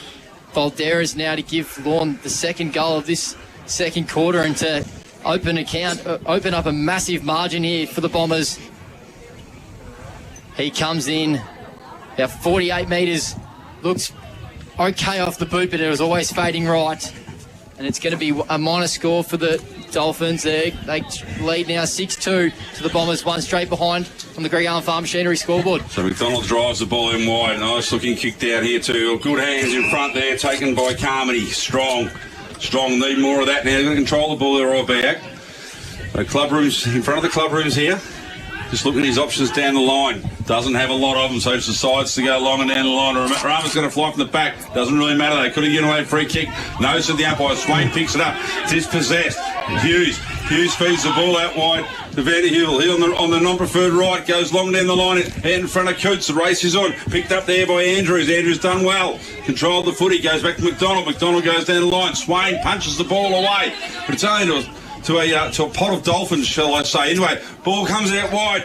Coates drives forward again. Ball gets through everybody. Picking up McDonald, wrapped up in the tackle. Ball says... Oh, he's pinned him. Umpire's pinned him for... Wow. Holding the ball. So I wouldn't have thought he had much pride. No, it was actually Farr who was coming through at 1,000,000 miles an hour, not McDonald. So... Didn't get real far when he got tackled. No, he didn't get very far at all, did he? So... Tierney with the resultant free kick. He has a look at putting the 7th on the board for Lorne now. So it's just over 7 minutes ticked in, and the sign's looking very, very worrying for the Irrewarra-Beeac coaching staff. So Tierney comes in 40 metres out and has absolutely shanked that. Ball still in play. But rush through, trying to take it over. Irrewarra-Beeac defence hasn't happened. Yes, we have a try scored down the bottom end there. Just reached over and put the ball out. Boundary umpire will now throw it in. So it'll be Grigsby and Hughes to do battle right next to the behind post here. Lorne well and truly in attack here yet again. So ball comes in. That's a great throw in too. Hughes wins the tap down. Comes through the middle. Ball spills free again. Picked up and spilt there by Coots. What's the umpire going to say? Let the ball go. So resultant free kick lands in the hands. I was going to say it was at Ramos down there, but it's not. It's Middleton. Middleton goes in the orange boots. I think it's a long way away, isn't he? So just chipping the ball now. Controlling the footy here. That's what they need to do a bit of more. So and the options coming in, decides to go backwards to McDonald. McDonald's a couple of players on the clubroom side. He uses them up now. So a chance to actually run the ball out and control a bit of the footy here. Nice little kick through the middle. There's Ramos there. So I told you he was down there. He was down there, you're right. So Ramos now, long way to have a shot, but he tries to spear one in the middle. Grigsby, what a great kick. Beautifully weighted. Grigsby marks the centre half back. The big fella throws in the boot. Swain is running here. As Will said, he's the link-up player coming forward. He has a chance to swing the ball across towards McGuan. McGuan now in the centre of the ground. Was going to give the handball, feigned it. The umpires didn't say play on, so he goes back, chips it out wide again. This is a lot better now. So still 55 from goal here. Got Brody Hardy. Yeah, I don't think he likes his chances, and he went out towards Morrissey, and the ball beats everybody and goes out of bounds. No cyclone though, because it's in forward 50. That was the most positive Irrewarra-Beeac forward entry for a long time, Spider. And that was, sorry to interrupt. Yeah, I was just going to ahead, say that kick by Ramos was very risky, but it paid off. Yeah. Need to take those chances at the moment, don't they? But don't give the game away. So McGuan and Mitchell do battle deep in attack here for Irrewarra-Beeac. Ball gets over the back. Still spills free, coming across. Picked up now. The chance for VDH to get it out. He hands all over Fletcher. Fletcher feeds it on again there to O'Brien Henderson. He feeds it out again too. So chance for Mitchell. He drives forward here, but can be chopped off. Irrewarra-Beeac with a chance to have repeat 50s. Got Wills out in his own patch out there. It comes out to Wills. Wills between centre wing and half forward for Irrewarra-Beeac, looking for things, looking for people to move, someone to kick to. Goes out in the Morrissey directions, up and under. Oh, getting across there. VDH just punches the ball out. Was that Coates actually? That's VDH. No, it was VDH. I was right the first time. Punches the ball clear. We'll now have a boundary line throw in about 30 out from the Irrewarra-Beeac goal, and they've had 2 forward 50 entries in a row. Got to make this one count, Spider. Yeah, I think so. So ball to be thrown in. McGuan and Mitchell. McGuan was off the field. No, it's Morrissey, I think. Off the ball, was it? Yep. So. It wasn't McGuan in the ruck. I thought it was a fair bit of jumper pulled. So, he did. He definitely had a handful of jumper. So Charlie McGuan now, as we've said in the pre-game, they need to take the chances when they present themselves. They've had a good little patch here for about 5 minutes, lads. They've controlled the footy and had repeat inside 50s as Pete Hickey takes off again. Yes. So McGuan kicking from about 40 metres out and about a 45-degree angle. Good view from where we stand. Looks pretty good off the boot.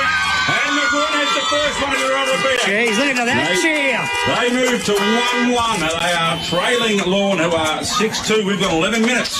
Richardson Real Estate time clock. Yeah, Irrewarra-Beeac really needed that one. They'd had a good patch of 5 minutes there, so a well-deserved reward. Just held on to the footy a bit in the defensive half. Just got some possessions. Juanito Ramos's kick into the midfield, into the corridor, was a risky one, as you said, Paul, but it paid off, and that got him moving. Yeah, it had to be perfect, and it was, luckily, and then... Centimetre perfect? And then, yes. Yeah, centimetre. Well, let's go millimetre perfect. But yeah, kicking to Big Grigsby, and he's pretty good by foot for a big fella, don't you think, Spider? I know that you think the ruckman shouldn't kick, but he did all right. If you've just joined us here, we've got the Ladies' Day next to us, and they are just going to try and will their side in the Bombers to this victory as Hughes goes inside 50. Good strong mark there from Balderas. I think it was Balderas, or it might be Atwell. I think it's Atwell. It is Atwell this time. Yeah. That could be a class harvest centre mark of the day there. Atwell looks to be within range. It'll take his best kick. I've played a bit of twos against him, and he was pretty good and kicked a few goals. So I'm going to put the curse on him, I reckon. All right. So, Paul Derry, we've heard it here first. Zatwell from the teeth of 50 unloads on the right foot, but it was always to the left. My bad. And you're back. Unfortunately, the Commodays curse lives on. Paul. I shouldn't have said anything. McDonald, the co-coach, will kick out. Doesn't have his partner in crime here, and Cooper Stevens out with that broken hand. Oh, high fly from Fletcher. Well read from Frampton. This is Thomas. He kicks out the back to Ramos. Got a shocking bounce. Has support. We're done. Oh, good strong tackle from... Too high. From O'Brien Henderson, but it's going the way of done, and he plays on immediately, and he gives it inside to Ash. To Middleton at the back, keeping his feet was Morrissey. No, I think it's Hardy. Fletcher Hardy. And he kicks his first goal of the game, and the Bombers have got 2-2. They trail Dolphins 6-3 to the Bombers 2-1 on the Greg Allen Farm Machinery scoreboard. And as you can see there, Chris Dunn got the free kick. He looks like he's limping a little, but instead of taking his time to get up, was smart. Got the handball off. Want to play on straight away. That running game, Spider, that we spoke about, that's what they need more of. Yep. Yeah, they do, and they've had repeat entries again. They run that one out very, very well, so need more of it. They look the same, don't they? Yeah. Hardy and Morrissey. They all haven't reached puberty yet, mate. They're all young. So the ball back in the middle now, up in the air. Grigsby wins that one down, but shark there was by Middleton. Middleton's handball goes through, but Chopman off here. Here we go again. Mitchell tapping the ball in front of him, but Swain comes across, steals the ball from him. Picked up beautifully there by Frampton. Frampton feeds the handball out. Quick kick out of the pack there. Picked up by Ryan Henderson. He swings on the left boot and just steadies the ball up. So now Lorne looking to rebuild. True centre wing, far side of the ground here. Ground bathed in sunshine. While sowing the can is what we like to see. Drive the ball long in the Atwell direction. He works to the front, gets hands to the ball. Can't quite take the mark. Right on the 50 here. Players wrapped up. Umpire comes in and says, I'll have it. 50 metres out from the Lorne goal. So game on here. 14 and a half minutes gone. Second quarter. A bit more fight shown by the Bombers. So Grigsby goes up. He wins that one very convincingly. But no one in front for his team. Quick kick out there. The pack deals by Hughes. Ball bouncing away. Running at it now. Picking the ball up really well there was Stonehouse. But he's tackled and taken over the line. We'll have a ball in now. Still 50 out from the Lorne goal. But so far, the Irrewarra-Beeac defence holding firm. They've had the better of the last 7 or 8 minutes. So Hughes and Grigsby to do battle now. Ball thrown in. Favours Hughes, and he does win that tap down. So ball handballed out now. McDonald feeds one over the top. Quick kick out of defence here. Could build something here, but they can't. Ball's been turned over in the middle. That man Mitchell, who's having a very big impact in this game. He's been told to play on. Throws on the right boot, goes long down the line. Ball punched forward. Breaking three could have been wrapped up there, the umpire said. Pushed him in the back. Taylor. So that is Taylor with the ball. So this will be his first step. It's Mahinac. Okay. Yep. Take that back. Yeah, I will take Logan Taylor's step back. Take that one step back. I think it brings back about 30 for the day. So Mahinac with the ball in hand. He fancies himself a chance here, and the umpire's paid 50, so he will definitely fancy himself a chance here. It's just not what was needed. I didn't see what it was for, whether he didn't stand or... I think someone did come through the protected area potentially. Taking his time. Just when Irrewarra-Beeac start to potentially mount a little bit of momentum and they just give up a lousy free kick and this hurts them. It does. They worked really hard. Mahinac or Mahikanac? Well, we call him Mahinac, so... I'm going Mahikanac. Okay, Mahikanac, that'll do. Didn't you have something different, Will, as well? We always do. Anyway, in he comes. And slots it straight through, does Chris. And that's his first for the afternoon. Chris M. The 7th for Lorne, 7-3-45, leading Irrewarra-Beeac 2-1-13 on the Greg Allen Farm Machinery scoreboard. We've gone 16.5 thanks to Richardson Real Estate. I think it's Machininac. But it's a tongue twister with the end. Well, we're going to ask you. Well, yeah, he better get best on. Let's just go Mahinac, I reckon. Go out and see. Machininac. Go out and ask him now. You've made it tough, Will. Anyway, that's all right. He might have kicked it over the road too into the paddock over the road. Yeah, they do net there, don't they? There is a net. One. I think it's half fallen down. That's not tall enough. Is that half mast? Half, yep. Boys, if you're Irrewarra-Beeac now, you've obviously just given up a goal. What are you trying to do to get back in this game? We've just got to win this next one straight out of the middle and get it forward, I think.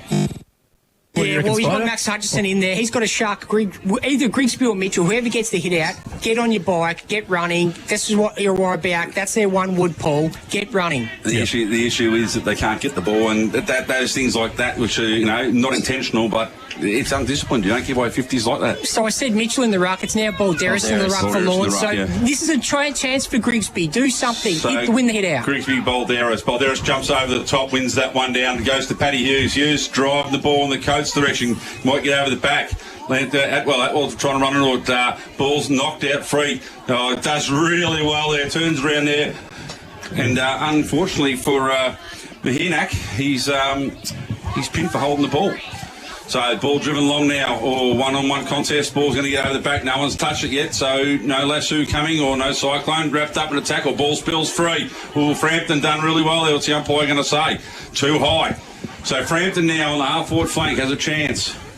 That's Swain. I was about to say, is that Swain? So Swain now brings the ball in. That's a beautiful-looking kick. Lands in the hands of Carmody. So Harry Carmody goes in short again. Another perfect kick. So here we go. Now we have a Frampton. Not sure which one. That's Tom. Tom's number 20. That much I know. He's one of 7 for Irrewarra-Beeac to be named in the CDFNL 42-man interleague squad as well. I thought you were going to say 7 Framptons. Yeah. But anyway, There's only 2. There's 2. They both actually made the interleague squad. Yeah, they're both very, very good players. Frampton will be kicking from probably 48 when he crosses the line. The ball leaves the boot, crosses the 50 now. Not a great looking kick off the boot, and does push it right. Got the distance out of problem, but the accuracy was not there. 2-2 now for Irrewarra-Beeac, trailing Lorne, who was 7-3, and we have gone 19 minutes of the second quarter here at Warrowie Recreation Reserve. Brian Henderson now to kick out of the back half, and he's got Fletcher all on his own. AJ's man that's had the breakout pre-season, and he's looked good to start this season, and he does a little anchor breaker if he doesn't mind, and he sends it long. Grigsby in best position. VDH flew from the side, spills out the back. Dunn couldn't collect. Spills from Coates. Fletcher now didn't get a kind bounce. Coming with pace was Brody Hardy. He gets a handball. He tried to handball to himself. McGuan now picks it up with a pirouette. Gets it to Brody Hardy from the pocket. Right foot snap. It's across the face. Dunn's still there though, but it looks like it's out of bounds on the full. Did all the hard work. And it looks like Turner's got the ball out of the tuck to the left foot. Left back pocket for the Dolphins, and he looks to go in a chiselling 45, and it's a good one. And he's got Jesse Middleton, and he plays on immediately. Gets out the back now. Good strong mark from Paddy Hughes on Brody Hardy, and he'll wheel and go on that right boot. And he'll send it long and high. Out the back there was Hughes. Front spot now with Atwell. It lands fortuitously in his lap, and now Coots can go on that left boot. Inside 50. Good spot there was was Paddy Hughes trying to collect it now under pressure from Fair. Gets a handball now to Coates. He gets a clearing snap forward. I couldn't take the mark with Coots. He'll veer onto that left boot. Spills out the back. Opportunity for Mahina, and he kicks a right foot snap. Dolphins have got a third in the quarter, and they lead 8-3 to Irrewarra-Beeac 2-2 on the Greg Allen Farm Machinery scoreboard. Just weighted numbers, just kept moving the ball forward, and finished off with his second goal in the last 3 or 4 minutes. It was just pressure in the end. Unfortunately, it was just too much for the Bombers, and they were able to transition that ball really quickly. Dolphins, the Bombers forwards just need to have a little bit more accountability. Gave way too much space for the Dolphins backline to transition out of the back half. Just to get a 45-metre kick to the 50-metre line, mate, that opens the whole field up, doesn't it? And that's what they did. Gets into Hughes' hands, and away they went. So Grigsby Balderas to do battle again. We've gone 21 minutes here. Second quarter. Ball up in the air now. Balderas wins that one over the top, puts it in front of Taylor. Taylor under a little handball over to Hughes. Hughes driving Lorne forward again. Atwell in front. Strong mark. That is a fantastic grab. Just held position beautifully. It's Broadway. That's his Broadway too. On Broadway. It's the reserve inclusions. It just shows the depth that they've got. It's insane. So Jake Broadway has won on the afternoon already, which is a contender for a goal of the day without a doubt. Coming in now. Set shot from 50. Give yourself a little bit there. Ball leaves the boot. Has got the carry. It's home, but no. What's the goal umpire going to say? He's going to cause a goal. I reckon he is. And he has two. Lorne have their ninth. 9-3, 57. Irrewarra-Beeac, 2-2-14. Jake Broadway has 2 for the afternoon. And, the alarm bells are ringing, I reckon, Will. Yeah, definitely. There's, I think it's in the middle. They're just getting every centre clearance at will. And we spoke about pre-game, the rucks. It's giving Grigsby a headache. He's struggling to get around the ground against this three-pronged ruck attack with, obviously, we've got Balderas in there at the moment. Yeah. Yeah, it's causing some headaches. And they're all very athletic ruckmen. Yes. It's at the old ruck road. I think McGuan's gone in the middle now, hasn't he? Yeah, he has too. So McGuan and Balderas to do battle.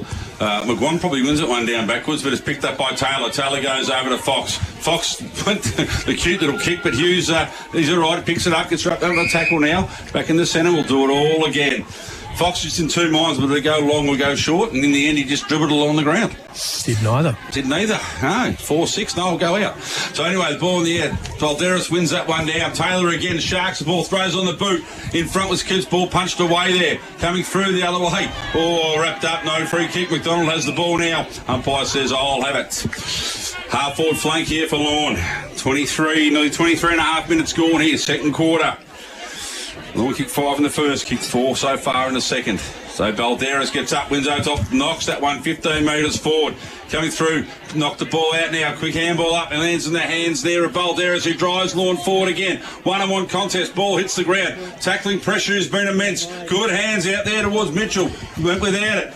Coming through the other way. Oh, well done there. Was by Middleton. But the ball has now been cleared out.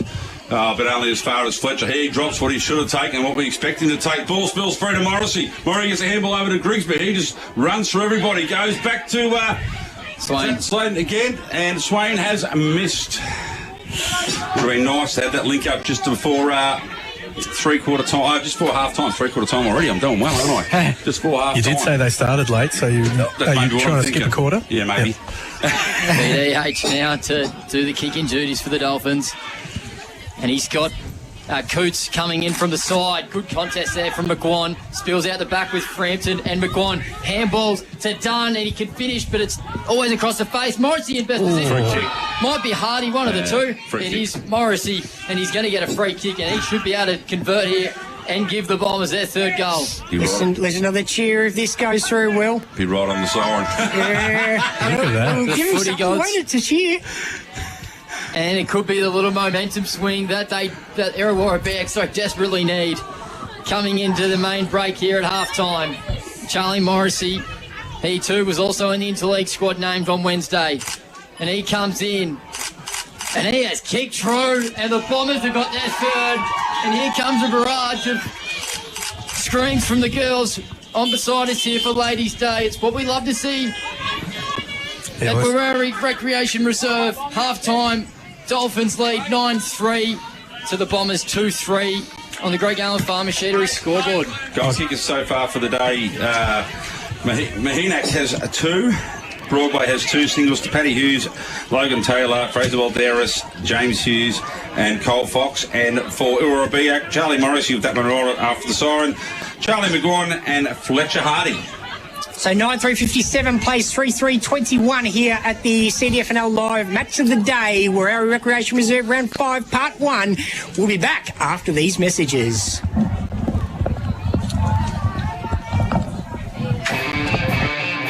On Mix FM, this is CDFNL. Looking for low prices and friendly service? Then head to Bloom's The Chemist Colac, your local go-to for all things health. They'll pack your medications for free, deliver them locally for free, and help you save with everyday low prices on all your pharmacy essentials. Need a vaccination? Bloom's has you covered. No prescription needed. For care, value, and service you can trust. Better go to Bloom's. Celebration Superstore Colac, owned and operated by the same family since 2003. You'll find the largest range of beer, wine, spirits and more. Becoming a Top Drop member couldn't be easier, with exclusive member prices and weekly specials. And if you find a lower price, they'll match it. The friendly team knows their drops, loves to help, and will even carry your order to the car. There's only one place to celebrate: Celebration Superstore Colac. Everyone at your business always seems so happy. What's your secret? We drink a lot. You drink a lot? Yep, the managers drink, the staff drink, even the work experience kids doing it. Serious? Absolutely. I never thought switching to Coastal Pure Water could make such a difference. Pays to drink local, I guess.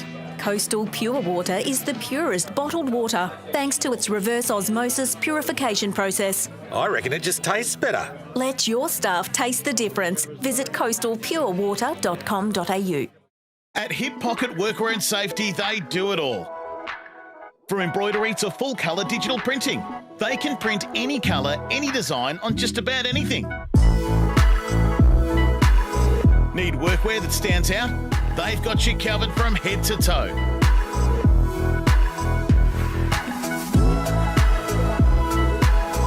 Hip Pocket Workwear and Safety. Great gear, local service and the personal touch. Because they're from around here.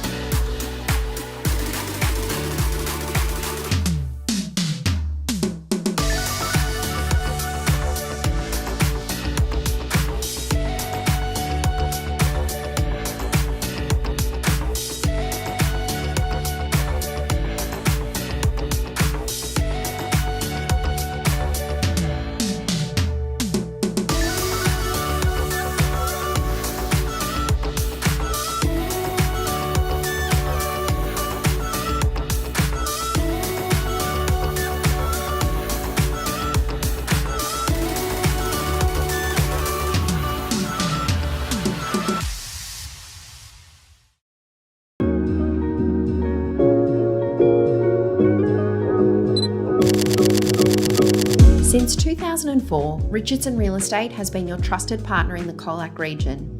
Our commitment goes beyond real estate. We're dedicated to making a positive impact in our community, sponsoring multiple sporting clubs and organisations.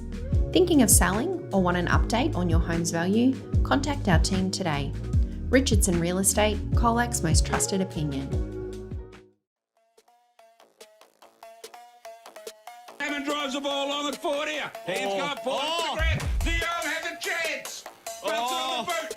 Which way's it going?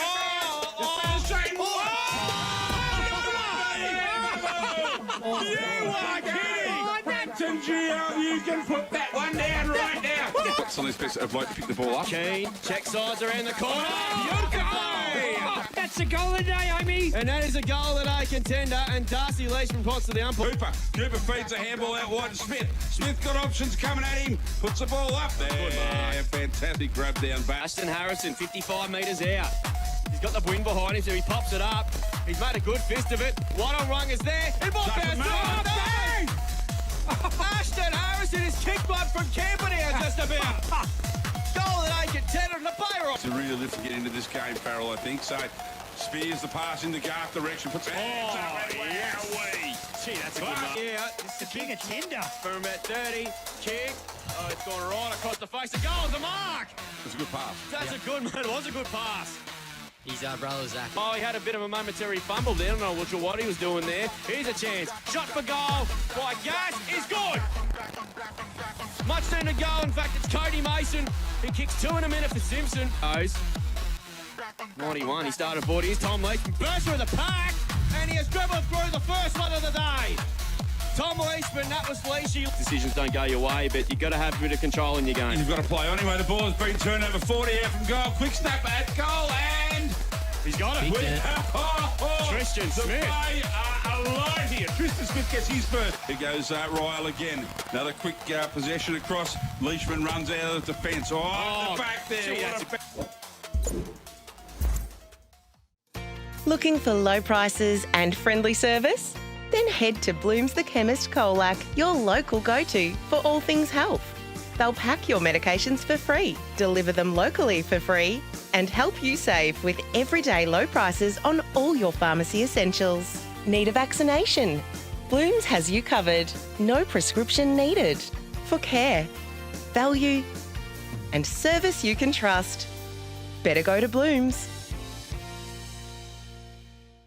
Celebration Superstore Colac, owned and operated by the same family since 2003. You'll find the largest range of beer, wine, spirits and more. Becoming a Top Drop member couldn't be easier, with exclusive member prices and weekly specials. And if you find a lower price, they'll match it. The friendly team knows their drops, loves to help, and will even carry your order to the car. There's only one place to celebrate: Celebration Superstore Colac. Everyone at your business always seems so happy. What's your secret? We drink a lot. You drink a lot? Yep, the managers drink, the staff drink, even the work experience kids doing it. Serious? Absolutely. I never thought switching to Coastal Pure Water could make such a difference. Pays to drink local, I guess. Coastal Pure Water is the purest bottled water, thanks to its reverse osmosis purification process. I reckon it just tastes better. Let your staff taste the difference. Visit coastalpurewater.com.au. At Hip Pocket Workwear and Safety, they do it all. From embroidery to full colour digital printing, they can print any colour, any design on just about anything. Need workwear that stands out? They've got you covered from head to toe.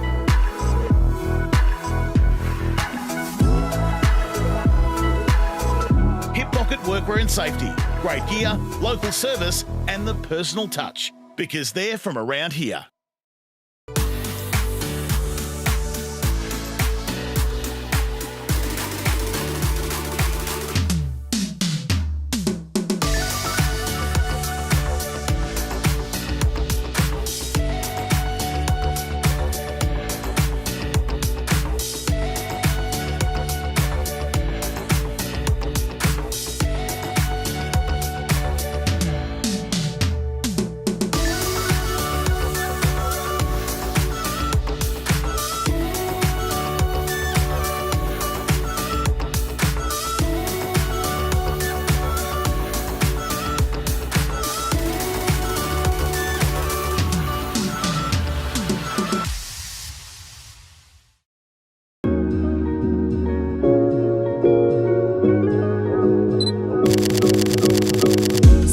2004, Richardson Real Estate has been your trusted partner in the Colac region.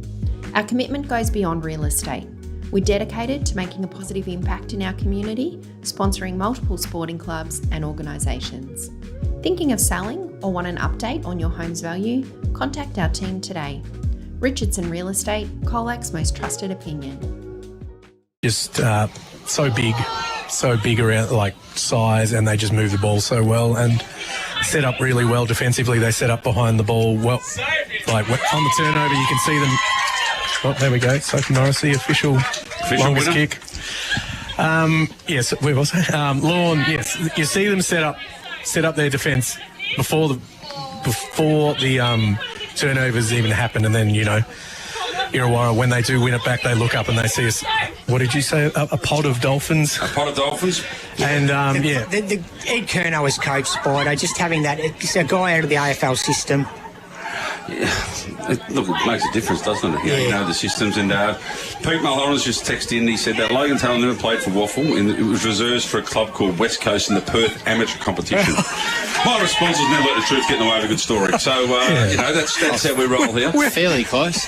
Yeah, it was Western Australia, mate. It's in the same state. I am pretty certain that he did try and play. It might have been for West Perth in the Waffle though. I'm pretty certain about that. Well, you have to take it up with Pete. Yeah, I know he went to WA. Unless you know someone's listening. But yeah, look, AJ, back to your point. It's look, having AFL experience and all the coaching and that gets done around there, it certainly helps when you're setting systems up, and it certainly helps you learn how to read your players and know what's going to work and what's not. So it is a tough gig, not only for the players but also the coaching staff of Irrewarra-Beeac to combat what is there as the players from Irrewarra-Beeac return to the playing I was field. going to go to Will, but we'd better go to a break before the second half starts. But you're tuned to CDFNL live on Mix 106.3, 95.9, Apollo Bay. Hope you're enjoying the coverage. On Mix FM, this is CDFNL Live. We start with $40,000. But every day, someone faces a choice. An instant $1,000 or be one of a select few in the final draw for the remaining jackpot. The 40K Countdown. Shop locally, scan the QR code and enter your details to win. The 40K Countdown. Thanks to Mix FM. Shop at Bella Hope, Millicent Rose Hair Boutique, Toy World Colac and Purely Dental. Protect the part of you that keeps you moving all day long with FXD boots. Composite toe protection, cushioning underfoot, all-day comfort. Upgrade this winter at FXD boots. Only at Hip Pocket Workwear Colac, the Mix FM Business of the Month. From home and living supports to community programs, allied health, employment and training, Gen U supports people in the Colac and district community. Since joining Gen U, I have made great connections and built strong friendships, learned how to cook and taken recipes home to share with my family. I love being part of the volunteering program at Food Share and getting out with Gen U Adventure, whether it's bushwalks or other fun outdoor activities. Coming to Gen U has helped me feel happier, healthier and more connected. If you or someone you know could benefit from Gen U's disability services, speak to the team today. Contact Gen U at genu.org.au. Jayco Australia have been helping Aussies live their dreams on the road for over 50 years. Visit Prestige Jayco Geelong to see the huge range of 2026 models. Find the perfect van for your next adventure. Prestige Jayco Geelong, Bellarine Highway, Newcomb. Open 7 days a week. Feeling the pinch from your Achilles tendon or heel pain? Theodore Podiatry not only has your back, they've got your feet, offering non-invasive treatment options with no downtime. So you keep moving forward. Step into relief with recommended footwear for work, casual outings, even mum and dad. The extensive collection includes foot-friendly and stylish shoes with a wide range of Birkenstocks to choose from. Is your Achilles holding you back? Not anymore. Step into relief today. Visit Theodore Podiatry. So bored kids in the house has ended up in drawing on the walls. A game of hallway cricket has ended with tennis ball marks everywhere. Or that house party on the weekend has caused a few scuff marks. And the inside of the house is looking a little, well, tired. Premium Group Painting can have your house looking brand new again. With attention to detail and using quality paints, now's the time to book in for your next paint job. Don't wait, book in today. Find Premium Group Painting on Facebook and Insta. At Sports Power Colac, we're strong supporters of local footy and netball. We've got everything you need for the season. The most popular shoes, boots, socks, shorts, compression gear, balls and more. This football and netball season, see us at Sports Power Colac, your local experts. Go Harvey Norman. Buy now with no deposit 60 months interest free on a participating Latitude credit card and get a bonus gift card up to $1,000. Furniture, bedding, TVs, fridges, computers and more. Shop with no deposit 60 months interest free on a participating credit card from Latitude Financial Services and get a bonus $100 gift card for every $1,000 you spend. Monthly credit card fee currently $10.95 applies. New customers must be approved. Minimum finance $1,000. Equal monthly payment plan, T's and C's, charges and product exclusions. Don't miss this huge offer at Harvey Norman now. Mowers are in stock and available now from Mark Benton Farm Machinery Repairs Simpson, your authorised Ferris and Victor dealer. Ferris and Victor zero-turn mowers offer a smoother ride, delivered by 2 or 4-wheel independent suspension together with a steel fabricated deck. Both brands are quality built and made in the USA. They also carry a range of belts and blades for other mower brands and stock a large range of 4-ply and 6-ply ATV and side-by-side tyres. Mark Benton Farm Machinery, 580 Sunday Ridge Road, Simpson. Powered by KFC Colac, Genu, Sports Power Colac and Minerva Foods. This is CDFNL Live. And we're back underway at Warrowie Reserve. Juanito Ramos in the middle has got the first kick out. Driven out Irrewarra-Beeac. Forward ball gets over the back here. Quickly back onto it. Middleton swings around on the left foot. Breaks the tackle. Centres the ball in the middle here now. Done at the back. Can't quite get to the contest. Punched clear. Now we'll have a reset about 10 metres around from the behind post here. Irrewarra-Beeac, a promising start. The first 30 seconds already into attack, so need to see more of that happening. So Mitchell McGuan to do the ruck work. Goes right over the back, picked up there, but wrapped up in a tackle was Carmody. So I'll have another ball up just inside the forward 50 for Irrewarra-Beeac. As I said, the half-time score 9-3, Lorne 3-3, 21 there to Irrewarra-Beeac. So Ruck's about to go at it. Mitchell and Grigsby coming at it. Ooh, Mitchell probably wins that one down to the side, but ball knocked free here. Running onto it, but can't control it. Ball out. Umpire's going to have no choice but now to come in and ball it up. And no, he's paid a free kick. No, he hasn't. Sort of, this umpire further, he just pointed one way as a free kick to Lorne, but apparently no. We're going for another ball up. So McGuan and Mitchell do battle. Mitchell gets to the front, taps that one out towards the boundary line. Picked up, then swung on the right boot. Irrewarra-Beeac go further into attack. Almost a great mark there, but the ball is spilled free. Comes out there. Morrissey couldn't finish off with it. No, it wasn't Morrissey, it was Swain, I think. It was Hardy. They all the same. And there's about 3 of them with a long sleeve jumper together. Anyway, that's right. It's the fun of doing this. So, Vandy Hoover with the ball now. He just plays on, comes that left boot, drives the ball out really, really wide. Nice looking kick. Oh, mark could have been taken there by Endicott, but he didn't couldn't quite take it. He kicks the ball forward. There was a great call by Baker. Baker has put the ball in the hands of Balderas, who's true centre wing, just in front of the commentary box now. Our lights are flickering, it's always good. Anyway, ball goes long down the line, gets over the back there of Atwell. Hughes picks it up, wrapped up in a tackle again by Farr straight away. But anyway, breaking free is Endicott again. He's wrapped up. It might be me knocking the button, but anyway. Ball ends up in the hands of Fox, and Fox hands ball to the umpire. We have a ball up now. One end of the ground to the other. Quick transition. Hughes tries to win that way. Grigsby does get the tap out. Farr just hacks the ball off the ground. Done really well there. Try and get out. Endicott dives on top. Ball spills free. Players cannot pick the ball up. It's like it's a wet day, but it's not out there. Anyway, wrapped up. It's Ramos in the end that was kicking that one. It was, yeah. He's had 3 touches in the back half. He's had to push forward, hasn't he? Push as in defensively as a forward. He's going to need a couple as a cut lunch to find his way to full forward from there. Anyway, over the top was Grigsby won a big tap down, but the ball driven forward now for Lorne. Standing underneath the ball. Ball spills free, lands in the hands of Hughes. Hughes feeds a handball over the top. Top back, tap back towards Cole. He swings one way, goes the other side, on the left boot. And unfortunately, it's done. Pushes it across the face of goal. So, first score of the second half, 9-4. 58 to Lorne, leading Irrewarra-Beeac 3-3-21. We've gone 3 minutes since Richardson Real Estate. Andrews kicks out to the back half, and he's got Wills all alone, and he goes short, and he's got Patch. He's just trying to say, he just says to the boys just to settle it around, and he squares it back up. And he's got wheels, and he'll go, 45 is a dangerous ball. Stonehouse has to be good. Fox bursting his way through. Atwell tries to break a tackle. Good cover up there from Wills. Well, he had to after his kick, mate. Absolutely. Get that one back.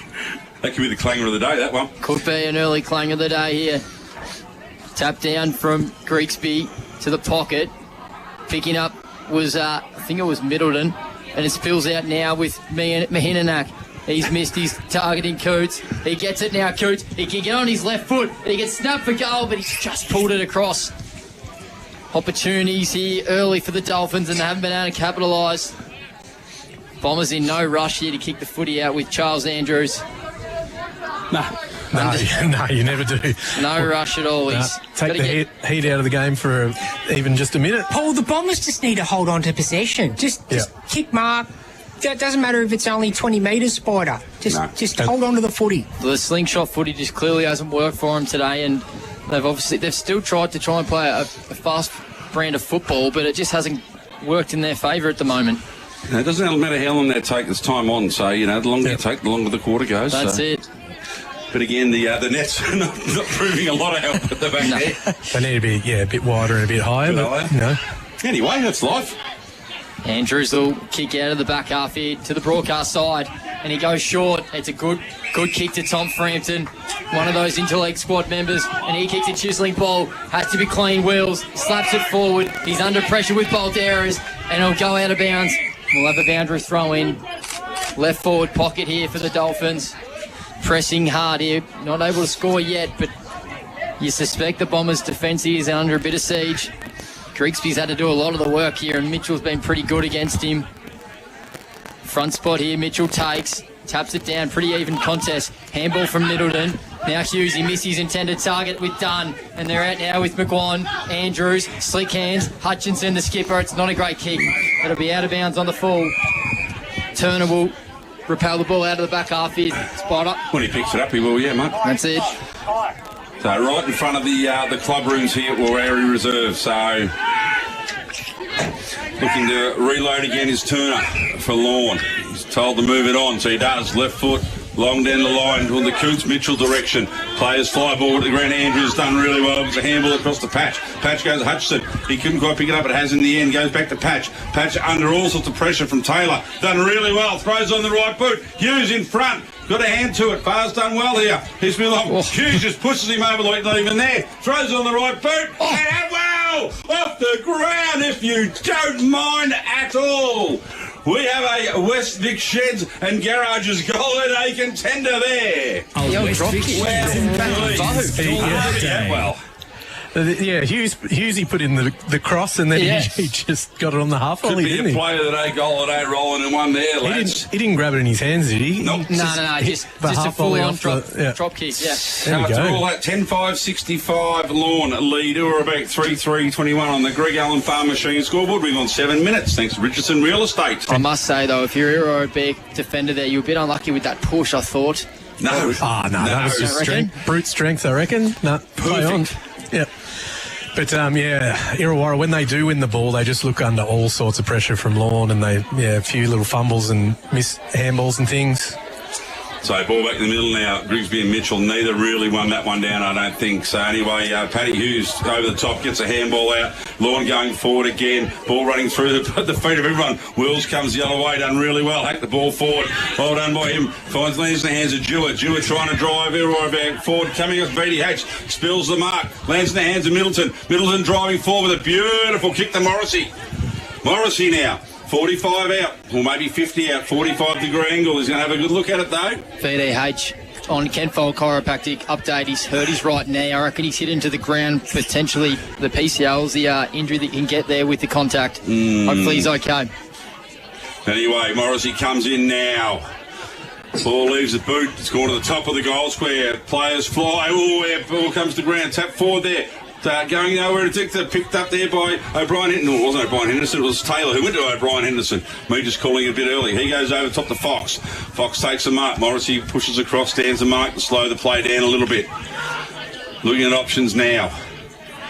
He's going to go short across. Not a great kick. Very dangerous there. Put Turner under all sorts, but he was infringed with. Jewett is a little bit late, so Turner now, still deep in his own defence. Goes in short, looking for Fletcher. Fletcher takes the mark right on the boundary line. So just a measured build-up here from Lorne, just bringing the ball out of defence, not bombing it long. Irrewarra-Beeac got numbers back. As I say that, Fletcher goes in there line. It was touched off the boot, was it? Stonehouse takes the mark. The umpire said no, it was touched off the boot. Ball taken over the line, right in front of a very appreciative and adoring crowd here.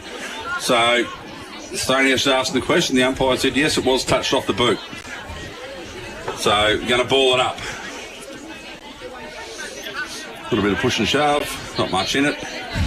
Crowd offering a bit of advice, so ball in the air now. Mitchell jumps over the top group, he wins that one down though. It lands in the hands of Paddy Hughes. He puts the afterburners on, has one bounce, looks up, goes long, probably could have gone towards the lead, but anyway, it doesn't matter in the end. James Hughes takes the mark, 15 metres out from goal. Just that burst of speed, just a slow build-up to get there. Speed, size, class, they've got it all, Will. Their midfield's running rampant and it's really hurting the Bombers' defence. It's coming in too quickly. There's no way you can defend that. How many times do you reckon the Hughes boys practice that in the backyard? The old... Anything like my family, mate, who had punch-ons, it wouldn't have been kind of different. I'm playing at full forward. I'm playing at full forward. You would have won all the punch-ons, wouldn't you, Spider? Really? Couldn't fight me away to a paper bag. Hughes comes in, deliberate approach, and drops it straight over the goal umpire's head.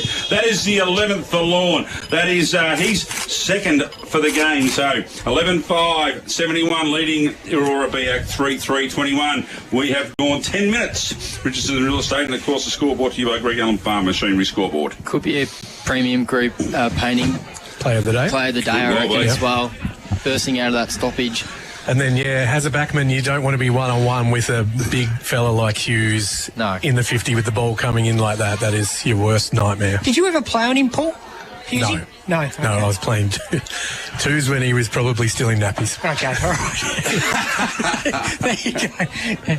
All right, well we're back in the middle. We are back in the middle, but the ball's not. Okay. No, it's not supposed to come out of the palm. We're ready to go. Yeah. The ball, in no rush, they are the Bombers. The ball's the Australia Post delivery. Just waiting a little while. It'll get here. Good things come to those who wait. Anyway, the boundary umpire's in possession of the pill now. Yep. Oh, lovely little pass off there. Over. That might have been a forward pass, penalty. 20 out. So about to go out in the middle. Just a score update in the AFL. Sydney Swans ended up winning 16-9-105 to North Melbourne 14-13-97. What a good game. What a game that is. Yeah, good game. Rightio, back in the middle now. Cooper and Grigsby to do battle again. Ball goes up in the air now. Cooper goes to the top, wins that one down towards Coates. Coates couldn't quite take. Grigsby has another go, but the ball spills free over the back end of Middleton. Middleton swings and tries to swing to the left. Wrapped up in the tackle there, going nowhere. Middleton. Different Middleton. There's Middletons everywhere. Ashton, Toby. And it was O'Brien Henderson who applied the tackle. So and there's Blake. There's Middleton's everywhere. Anyway, Grigsby wins that one forward comfortably. O'Brien Henderson went the other way, but stolen out of his hands by Swain. Yep. Swain, but the ball now. Picked the ball up at half-back flank, kicked forward. Players a bit diving on it. Coates went at the body, tapped it out wide, cleverly to Fletcher. Fletcher had a bit of help there from Coates. He ends up with the ball in his hands. Coming through beautifully is Wills. Picks the ball up, drives. Irrewarra-Beeac long, but in front.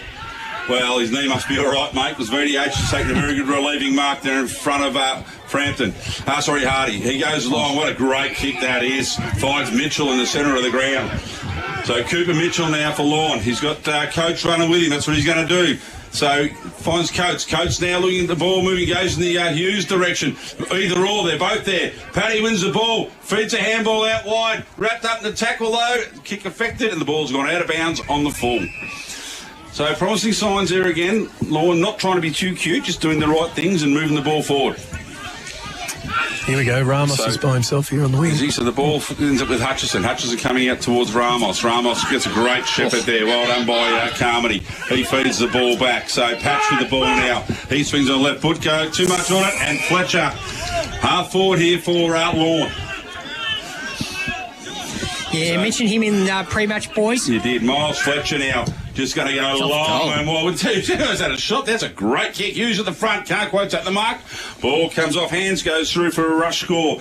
So 11-6-72 Lorne leading Irrewarra-Beeac, who was still their half-time score, 3-3-21. Greg Allen Farm Machinery scoreboard, 13.5 minutes gone. Bombers wanted to play out of the back half immediately there. Stewart's got the ball and he'll go short to Brodie Hardy and those long sleeves, and he elects to go inside and he gives it to Tom Frampton and he'll go short again. Oh, it's not a great kick. No. Best position there was, I think it was Coates. Yeah. He gets a handball to Hughes and he'll kick from the pocket. Don't tell me from there. Oh, I won't tell you then. No. Just to the near side it was. Could have been a goal of the day contender. McDonald now kicks out of the back half to Wills. Doesn't have many options though. He's got Jacob Franham. That's about it. The Dolphin defence well set behind the play. Like, Fletcher. Inside of there, Fletcher. Oh, big hit. Paul VDH took sore. Carmody, meantime, gets a high tackle. Some sore bodies right in front of us. That was a truck big here. hit right in front of us. Everyone would have heard that through every mic there. If we had the effects mic here, geez, that would have been a big one. It might have blown up. That's it. Carmody goes short. It's a nice chiselling ball to Dunn. Let's see if he can stay on the ground. Hutchinson providing some running carry. It's not a great kick though. Best position there was Mitchell. Couldn't take the mark. Oh, spearing. Pirouette was great and the kick was even better. He found Fletcher. He's got O'Brien Henderson on the side but elects to go in the corridor. And look where they are. They've got options everywhere. Mitchell now gets the ball out wide to Taylor and he's got a Paddock. He's got Tom Frampton chasing. He just needs the ball to sit for him and it does. And he elects to go inside 50. Nice kick. Oh, just off. Missed Paddy Hughes, his intended target. Well set behind the ball. There was McDonald and he'll switch it now to Jacob Frampton. And he can only got one spot inside. Oh, it had to be a chiselling ball and was. And he's got his man in Toby Middleton. And he just says, let's just slow it down a little bit here. The Bombers' defence under siege. Pressuring was Mahinak, did well. Grigsby in best position. Oh, strong mark from McGuire, but couldn't hold on. Done. Quick kick there from Ramos. Smothered from Fletcher. He wants his left foot. Under pressure now. Was a good tackle from Ramos. Coming through was Middleton. This is Blake. Got the handball away. Fletcher now trying to pick it up. Gets a handball out. Bursting through is done. He's going to get a high tackle. Was blindsided though. Yeah, we'll have a ball up here. Right into the sun. Right in the sun was blindsided. You've got the ladies beside us here that was just playing for a free kick. It's a hotly contested game here. It's what we love. They told the story, didn't they? That's it. So Mitchell gets to the front, puts the fist to the ball. They're knocked forward again. So Frampton runs onto his wrapped up in a tackle by Taylor. So ball taken out of bounds. So the Evangeline throw in. Oh, a bit of feeling in the game now. There is a lot of feeling. Very much. I was just thinking the same thing. Enjoying it. It's good. So the ball will be about to be thrown back in. About 70 from the Lorne goal. Mitchell in front of Grigsby. Well, that's a great throw again. So ball gets right over the back. Hutchinson in the best spot here. Oh, done really well there was Broadway. Fight that one. It's a throw. Said it's a throw. So they missed about 17 last night at the Port Adelaide Western Bulldogs game, but the CDFNL umpires are all over it here. That's just the third free kick this quarter on the Stevcom stat sheet, boys. The game hasn't slowed down enough for it to be a free kick. Exactly. So McDonald goes in the middle there. Oh, he's turned that one over though. So directly in. Coates has the ball. Feeds it out to Balderas. Balderas now on the far wing here. He goes long down the line. Patched in best position. He takes a mark. Under siege is underused. He goes out towards Hardy. Hardy takes the ball just inside the boundary line. I'm guessing because it's a long way away. It's Brodie. Yeah, I know it's Hardy. Just in front of the boundary line. So Hardy now, no options at all up forward. So just spears a kick into no one in particular. VDH comes across, does really well. He's got Taylor, the only bloke behind the centre of the ground here. He picks it up now, Taylor. Feeds it out wide. But either Fletcher or Intercott, one or the other. So anyway, picked up now. Run on the left foot. Fletcher can keep going forward. He's getting the right spot here. Great effort there. Nearly picked it up. Ball hands up. There's a Fletcher. He falls. We'll wrap him up. Got a tackle there. Pretty free kick. He's got the ball. And as you can tell, the free kick was greatly appreciated there. Wills did well there. He 2 on 1 and good had to battle hard. And it's a nice kick down the line by Wills too. Yeah, really good kick in the end. So Middleton goes in the middle there and misses his target. So turn the ball over Middleton, but not the right one. One from the other side. He goes in short. Only player attacking the ball was Patch. Unlucky, spilt the ball to Balderas. Comes back towards Ramos. Ramos trying to drive long, but Coates stands his ground on the far wing here, all by himself. Turns around, goes down the middle in the Tierney direction. Ball gets over the back. One-on-one contest. What's the umpire going to say? He's fed that one out. McDonald was there in assistance, but he's outpointed there by Turner. Ball now running out. Lands down to Ramos. He's going one way, goes the other. Handball out in front of Frampton. Frampton's outside forward 50 now. Just trying to paddle the ball forward. Doesn't quite work. Umpire says that's a throw. Won't be 50 there because Broadway had already kicked the ball before the umpire had blown his whistle. But things are heating up here. There's a few tired lads already, and we've still got another quarter. Still a quarter and a bit to go. So, yeah, just ticked over 8.5 here. So, Tom Frampton now will kick it out of the back half, but it's not a great ball. O'Brien Henderson read it beautifully, and he'll go into that famous left side. Foot kick, and it's a cool one just over the top of Mahinac, and they'll repel out of the back half here with Andrews. 4-on-1. Oh, what a fight for VDH. That was a good grab. Class up and centre mark of the day there from VDH, and he'll kick it out wide to Ryan, and they've got options aplenty here. He's got Coates. Coates can mark inside 50. It'll take his best kick on the left foot. He's got James Hughes short on the one-on-one against Stonehouse. He's still looking for options. O'Brien Henderson says to go for it. He kicks it to the top of the square. Best position there is Balderas. Spills out to Paddy Hughes. He tries to keep it in. Tucked in the pocket. Left foot snap. Oh, he cheese it. Goes it short. Oh. It's a good one. Well read from Toby Middleton. Could have went himself. Did the team thing, did Paddy Hughes, but just couldn't finish it off. And Toby Middleton happy to control the footy here. He's got Carmody short. Elects to go longer. Now it's a big contest. 2-on-1 here. High fly there was from Carmody. Coates with the handball inside. O'Brien Henderson in a vicious gang tackle there from Frampton and Swain. And we'll do battle again here, right at the top of the 50 for the Dolphins. Balderas taps it down. Clearing kick from Ramos. Gets about 50 metres on it. Got over the top of VDH, but he gets a good block. He's got Hardy coming in from behind, and it's going to be a good tackle holding the ball. The Bombers now can finally get some territory. Fletcher Hardy, he's got Toby Middleton short. Elects to not use it. He thought he saw someone coming for a handball receive. Goes long down line. In best position there's VDH. He took it off his own man there with Coots.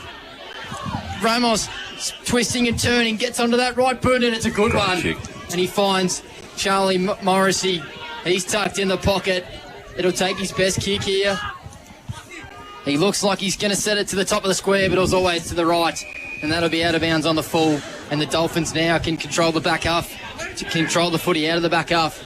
You saw them when Fletcher Hardy got that free kick. Lorne were already set up. He had nothing to kick to. They had spares back there, and he just had to hoof it long and hope for the best. Didn't come off the boot overly well. No, it didn't. So Brian Henderson just brings the ball in. Not a great kick off the boot, but Ryan had plenty of time to pick it up. Goes back to O'Brien Henderson now, looking to drive the ball a bit longer out. 2-on-2 contest here. Ball comes to ground. No one can pick it up, take it away. So umpire says it's holding the man. He got a free kick and probably well deserved there. So Carmody with the ball. He's battled hard all day. And he nearly got split in half. Split in half. Well, he come off better than VDH did. Anyway, Carmody now. As you said, Paul, the options are just dry. So he's forced to go backwards to his coach, McDonald. Better than bombing the ball along, I suppose. Now what's he going to do? He's going to go across the ground. So on his own, Stonehouse just goes in short to Ramos versus Middleton. Ashton Middleton goes up long again. Great kick. Ball spilt. Could have taken it Hardy, but Fletcher's there to pick up.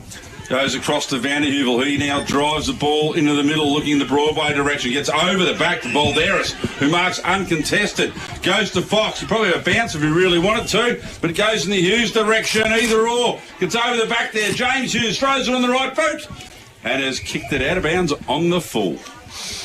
All that build-up for total anticlimactic. But I tell you, the way they can transition the footy from defensive forward, from the defensive half to the forward half in probably 5 to 7 seconds is pretty insane. Doesn't hurt when you're all over 6'2". So the ball brought back in by Wills. Finds Stonehouse. Stonehouse now looking for someone to go past. Just gives it off to Wills. Almost like a training drill this time. He goes out wide. 2-on-1 contest. Ball brought to the ground there. Can't get away. Andrews done well. Picked it back up. Feeds a handball forward. Will the ball stay in? Yes, it will. On the quick left foot going forward here now. Irrewarra-Beeac. Ball picked up. Too high there on... That's Fletcher Hardy. Yep. I was going to say I was going to be right this time. Anyway, there we go. Siren sound. 23-minute quarter, that one. So... at the end of the third quarter, we have Lorne 11, 7-73 leading Irrewarra-Beeac, who failed to score that quarter, 3-3-21. Lads, not great. No scoring. Well. No, that's it. It's Dolphins midfield has just been on top, and Paul spoke about it earlier. Their defence is well set behind the ball, and they're just giving no options for Irrewarra-Beeac going inside 50. I'd love to know the total possession stats between the two sides, because Irrewarra-Beeac can't get their hands on it. All right, we're going to take a quick break here. We're back with the stats and wrap up of the third quarter just after this. Mix FM, CDFNL Live. On Mix FM, this is CDFNL. Looking for low prices and friendly service? Then head to Bloom's the Chemist Colac, your local go-to for all things health. They'll pack your medications for free, deliver them locally for free, and help you save with everyday low prices on all your pharmacy essentials. Need a vaccination? Bloom's has you covered. No prescription needed. For care, value, and service you can trust. Better go to Bloom's. Celebration Superstore Colac, owned and operated by the same family since 2003. You'll find the largest range of beer, wine, spirits and more. Becoming a Top Drop member couldn't be easier, with exclusive member prices and weekly specials. And if you find a lower price, they'll match it. The friendly team knows their drops, loves to help, and will even carry your order to the car. There's only one place to celebrate: Celebration Superstore Colac. Everyone at your business always seems so happy. What's your secret? We drink a lot. You drink a lot? Yep, the managers drink, the staff drink, even the work experience kids doing it. Serious? Absolutely. I never thought switching to Coastal Pure Water could make such a difference. Pays to drink local, I guess. Coastal Pure Water is the purest bottled water, thanks to its reverse osmosis purification process. I reckon it just tastes better. Let your staff taste the difference. Visit coastalpurewater.com.au. At Hip Pocket Workwear and Safety, they do it all. From embroidery to full colour digital printing, they can print any colour, any design on just about anything. Need workwear that stands out? They've got you covered from head to toe.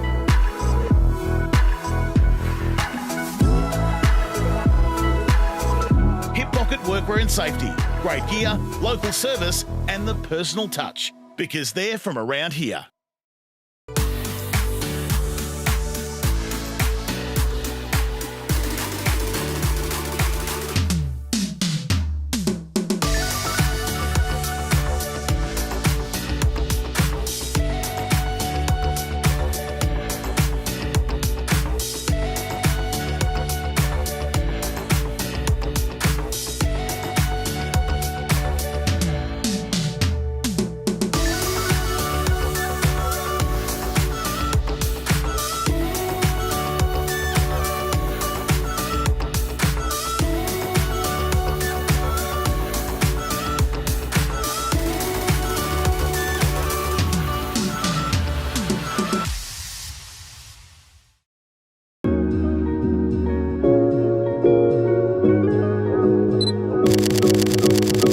Since 2004, Richardson Real Estate has been your trusted partner in the Colac region. Our commitment goes beyond real estate. We're dedicated to making a positive impact in our community, sponsoring multiple sporting clubs and organisations. Thinking of selling or want an update on your home's value? Contact our team today. Richardson Real Estate, Colac's most trusted opinion. Installs, built strong, built local. See Trev and the team at 74 Bruce Street, Colac. Powered by KFC Colac, Genu, Sports Power Colac and Minerva Foods. This is CDFNL Live. And we're back, CDFNL Live at Warrowie Reserve, Irrewarra-Beeac, the home side, 3-4-22, trailing Lorne, who are 11-7-73. Before we get to the stats, Will, you want to give us a quick round the grounds, because there's a very interesting game going on at the moment. That's it. Well, so Colac Imperials are in front, 12-18-90 to Apollo Bay, 3 behind. But in the big game, Alvey Seniors are in front 59, so 7-17-59. Simpson trailing 8-9-57. They've come back from 20-odd points down to make it a genuine game here, and it is in the last quarter. That would be a massive upset, Spider, if Simpson could get the chocolates there. Stats so far, AJ? Yeah, looking at the Stevcom stat sheet, the three-quarter time, boys, 17 free kicks to Irrewarra-Beeac, 14 to Lorne, 28 hits to Cooper Mitchell on Lorne's side of things, 13 to Jack Grigsby on Irrewarra-Beeac. Major stats winners for Lorne, 19 to Paddy Hughes, 11 kicks, 8 handballs, couple of marks, a couple on 17. Miles Fletcher, 11 kicks, 6 handballs, 5 marks, big in that third quarter. Cole Fox, 13 kicks, 4 handballs and 2 marks on the Stevcom stat sheet. Bombers side of things, 19 so far to the coach Bryce McDonald, 16 kicks, 3 handballs and 6 marks. Zach Wills, big third quarter, boys, 8 disposals, 11 kicks, 2 handballs and 4 marks. That was 8 kicks in the third quarter. Those leading stats winners to three-quarter time, thanks to Stevcom, boys. He's very good down there, Zach Wills. I think things are going to be a lot worse, a bit like last week. Could have been a lot worse if he wasn't there. Paul? Yeah, definitely. He battled really hard that quarter, and there was a few very important one-on-ones and even two-on-ones that he never underestimate the power of a long sleeve wearing 36, mate. That's all I can say. Spot on. Would have been nowhere near the pressure I would have applied. I'll give you the tip now. It was about 20 times what I would have done. I just would have watched the ball go out. Well, that's David McMahon's number. He's a reserves premiership captain, and I don't know how many premierships he would have played in. That's right. Wore the number 36 very well. All right, back in the middle here, last quarter. Big last quarter, 11-7 plays 3-4. Mitchell and Grigsby to do battle. Ball's thrown up in the air. Mitchell gets over the top, wins that tap down. Coach just punches the ball forward for Lorne. Luck was a fortune there. Lands in the hands of Taylor. Taylor drives Lorne forward again. That Broadway in front can't quite control the ball. Andrews comes the other way for Irrewarra-Beeac. Drives the ball back in the middle. Swain. Hardly sighted today, but he does well here. Picks the ball up, goes long to Dunn. Dunn does well, evades the tackle. Oh, no, in the end, it was fantastic tackle there by Tierney. But Swain followed up, drives the ball forward. Picks it up, there was Morrissey, but his handball goes astray. Fox with the ball now for Lorne, drives it out. Not a great kick, though. And, it paid the mark, but I think in the end he just had to say, no, we're going to pay chop in the hands there, because he didn't mark the ball at all, or maybe front-on contact. Ball to come back in now through Hutchison. Great looking kick towards Morrissey, didn't quite get there in the end. Ball goes out of bounds, just in front of Nelson. So we'll have a boundary throw-in, about 40 metres round from the Irrewarra-Beeac goal. Just got to win the quarter, I'd say, Will. Definitely. It's going to be a tough mountain to climb up if they are to come back and win this game. So ball thrown in now. O'Brien Henderson did the ruck work there against McGuan, and neither of them really won the tap. So the ball, umpire says the Wall have the ball. We'll ball it up now. So Mitchell wins that one down unopposed in the end. Ball's fed back out. VDH goes out wide to Coates. Coates, it's on the left boot, does well to keep it in Taylor. Taylor feeds the ball back to Coates. Coates has got runners helping out. Fox, a bit of a looping handball putting under pressure, but he's good enough to get the handball out. Goes back to Taylor. Taylor goes long down the line. Ball gets over the back there of Balderas. Races on here. Overrun the ball there, but Balderas done really well. Picked it up, feeds one handball across, goes to Mitchell. Mitchell feeds another handball across. Just looking for runners now. Mitchell from 50. It's gone to the banana kick, but in the end, Hughes at the back. Too strong for McDonald. Umpire said no, play on. So, goal has been kicked, but I reckon the umpire said we're going to ball it up. So, look, that's a good decision by the umpire, because McDonald probably had first hands on the ball. But the transition again, Will, there's that 5 to 7 seconds, mate, from one end of the ground to the other. Well, I spoke about their left footers, especially on the boundary side, and they've been able to do that for the majority of this game today. They have. So the ball pretty much in the square, Lorne's attacking zone. So Grigsby and Hughes will do battle. Both tapping the different ways, I would have thought. Hughes just grabs it out of the air, goes to throw on the boot, doesn't come off. Ball spills free. Picked up now, quick handball back to Fox. Fox on the left boot, but pulled the kick. Got a bit narrow, through for a minor score. The 8 behind for Lorne now, who move to 11-8-74, leading Irrewarra-Beeac 3-4-22, thanks to Greg Allen Farm Machinery. McDonald to kick out of the back half, and Ramos in unfamiliar territory. And he likes to switch it again. Back to McDonald. Just trying to control the footy here of the Bombers, and he's got Stonehouse tucked in the pocket. He's got Carmody working hard for him. McDonald gets the handball receive. Carmody in best position. High fly from Fox. Oh, good strong mark there from Ryan. And he squares it up to Taylor. Probably a class harvest centre mark of the day there from Clayton Ryan, as Logan Taylor unloads inside 50. Good position. What a kick. James Hughes takes an uncontested mark. and has an opportunity to give Lorne the first goal of this final quarter. Tough angle. Good strong lead to the fat side of the ground. Beautiful kick. That's it. I was going to say, that's the sort of delivery you want as a full forward. You want that. He had that whole fat side to himself. Just sit it out there and let him run onto it. Yep. James Hughes, he kicked one in the last quarter. He's been deadly in the square. And he goes from just inside 50. He looks pretty good off the kick, but always to the left of the goals there in the end. And they'll only score a minor score there. And that puts them to 11-9. Bombers 3-4.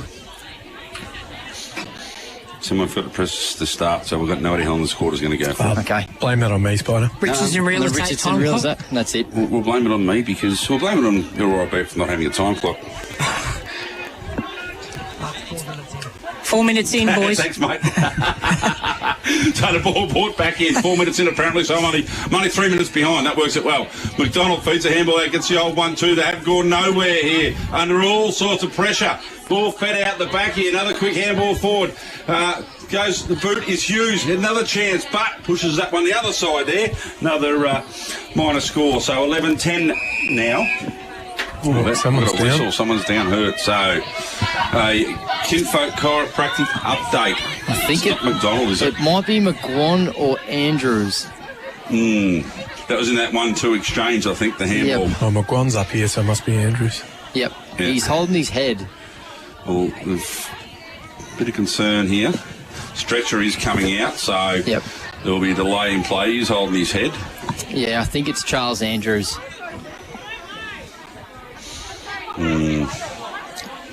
Did you actually see what happened, Will? No, I didn't. It's just in a contest, AJ went for the handball off McDonald, got it, went a handball back and just wrapped up in the tackle and just, Yeah, okay, yeah. Yeah, but it's Charles Andrews. Hopefully he's okay. Tough opponent he is out in the back line there for the Bombers. Prez is running You don't out. like to see it, that's for sure. Yeah, Tommy Ennor's run out there, as you said, Paul, just to see he's all right. Hopefully this can be a little bit of the spark for the Bombers to try and put in a final effort here in this last quarter for them. Yeah, well, once the stretcher goes out, they've got to use it, don't they, now? That's it. These days, so... Look, I hope it doesn't take much these days, and the grounds are still a bit firm, not a lot of water around, so... Probably appropriate for a around the grounds for the other CDFNL. Thanks to Think Border, boys. That's What is it, Will? Imperials are in front by 92 points, and Alvey have kicked one clear. They're up 8-17, 65. Simpson 8-9, 57. In the Ballerine, we've got a couple of games fairly close, particularly Barwon-Heads and Drysdale. Barwon-Heads are kicked clear now, 10-17, 77 to 9-8, 62 Drysdale. Ammo's in control, 11-10, 76 to Ocean Grove, 7-10, 52.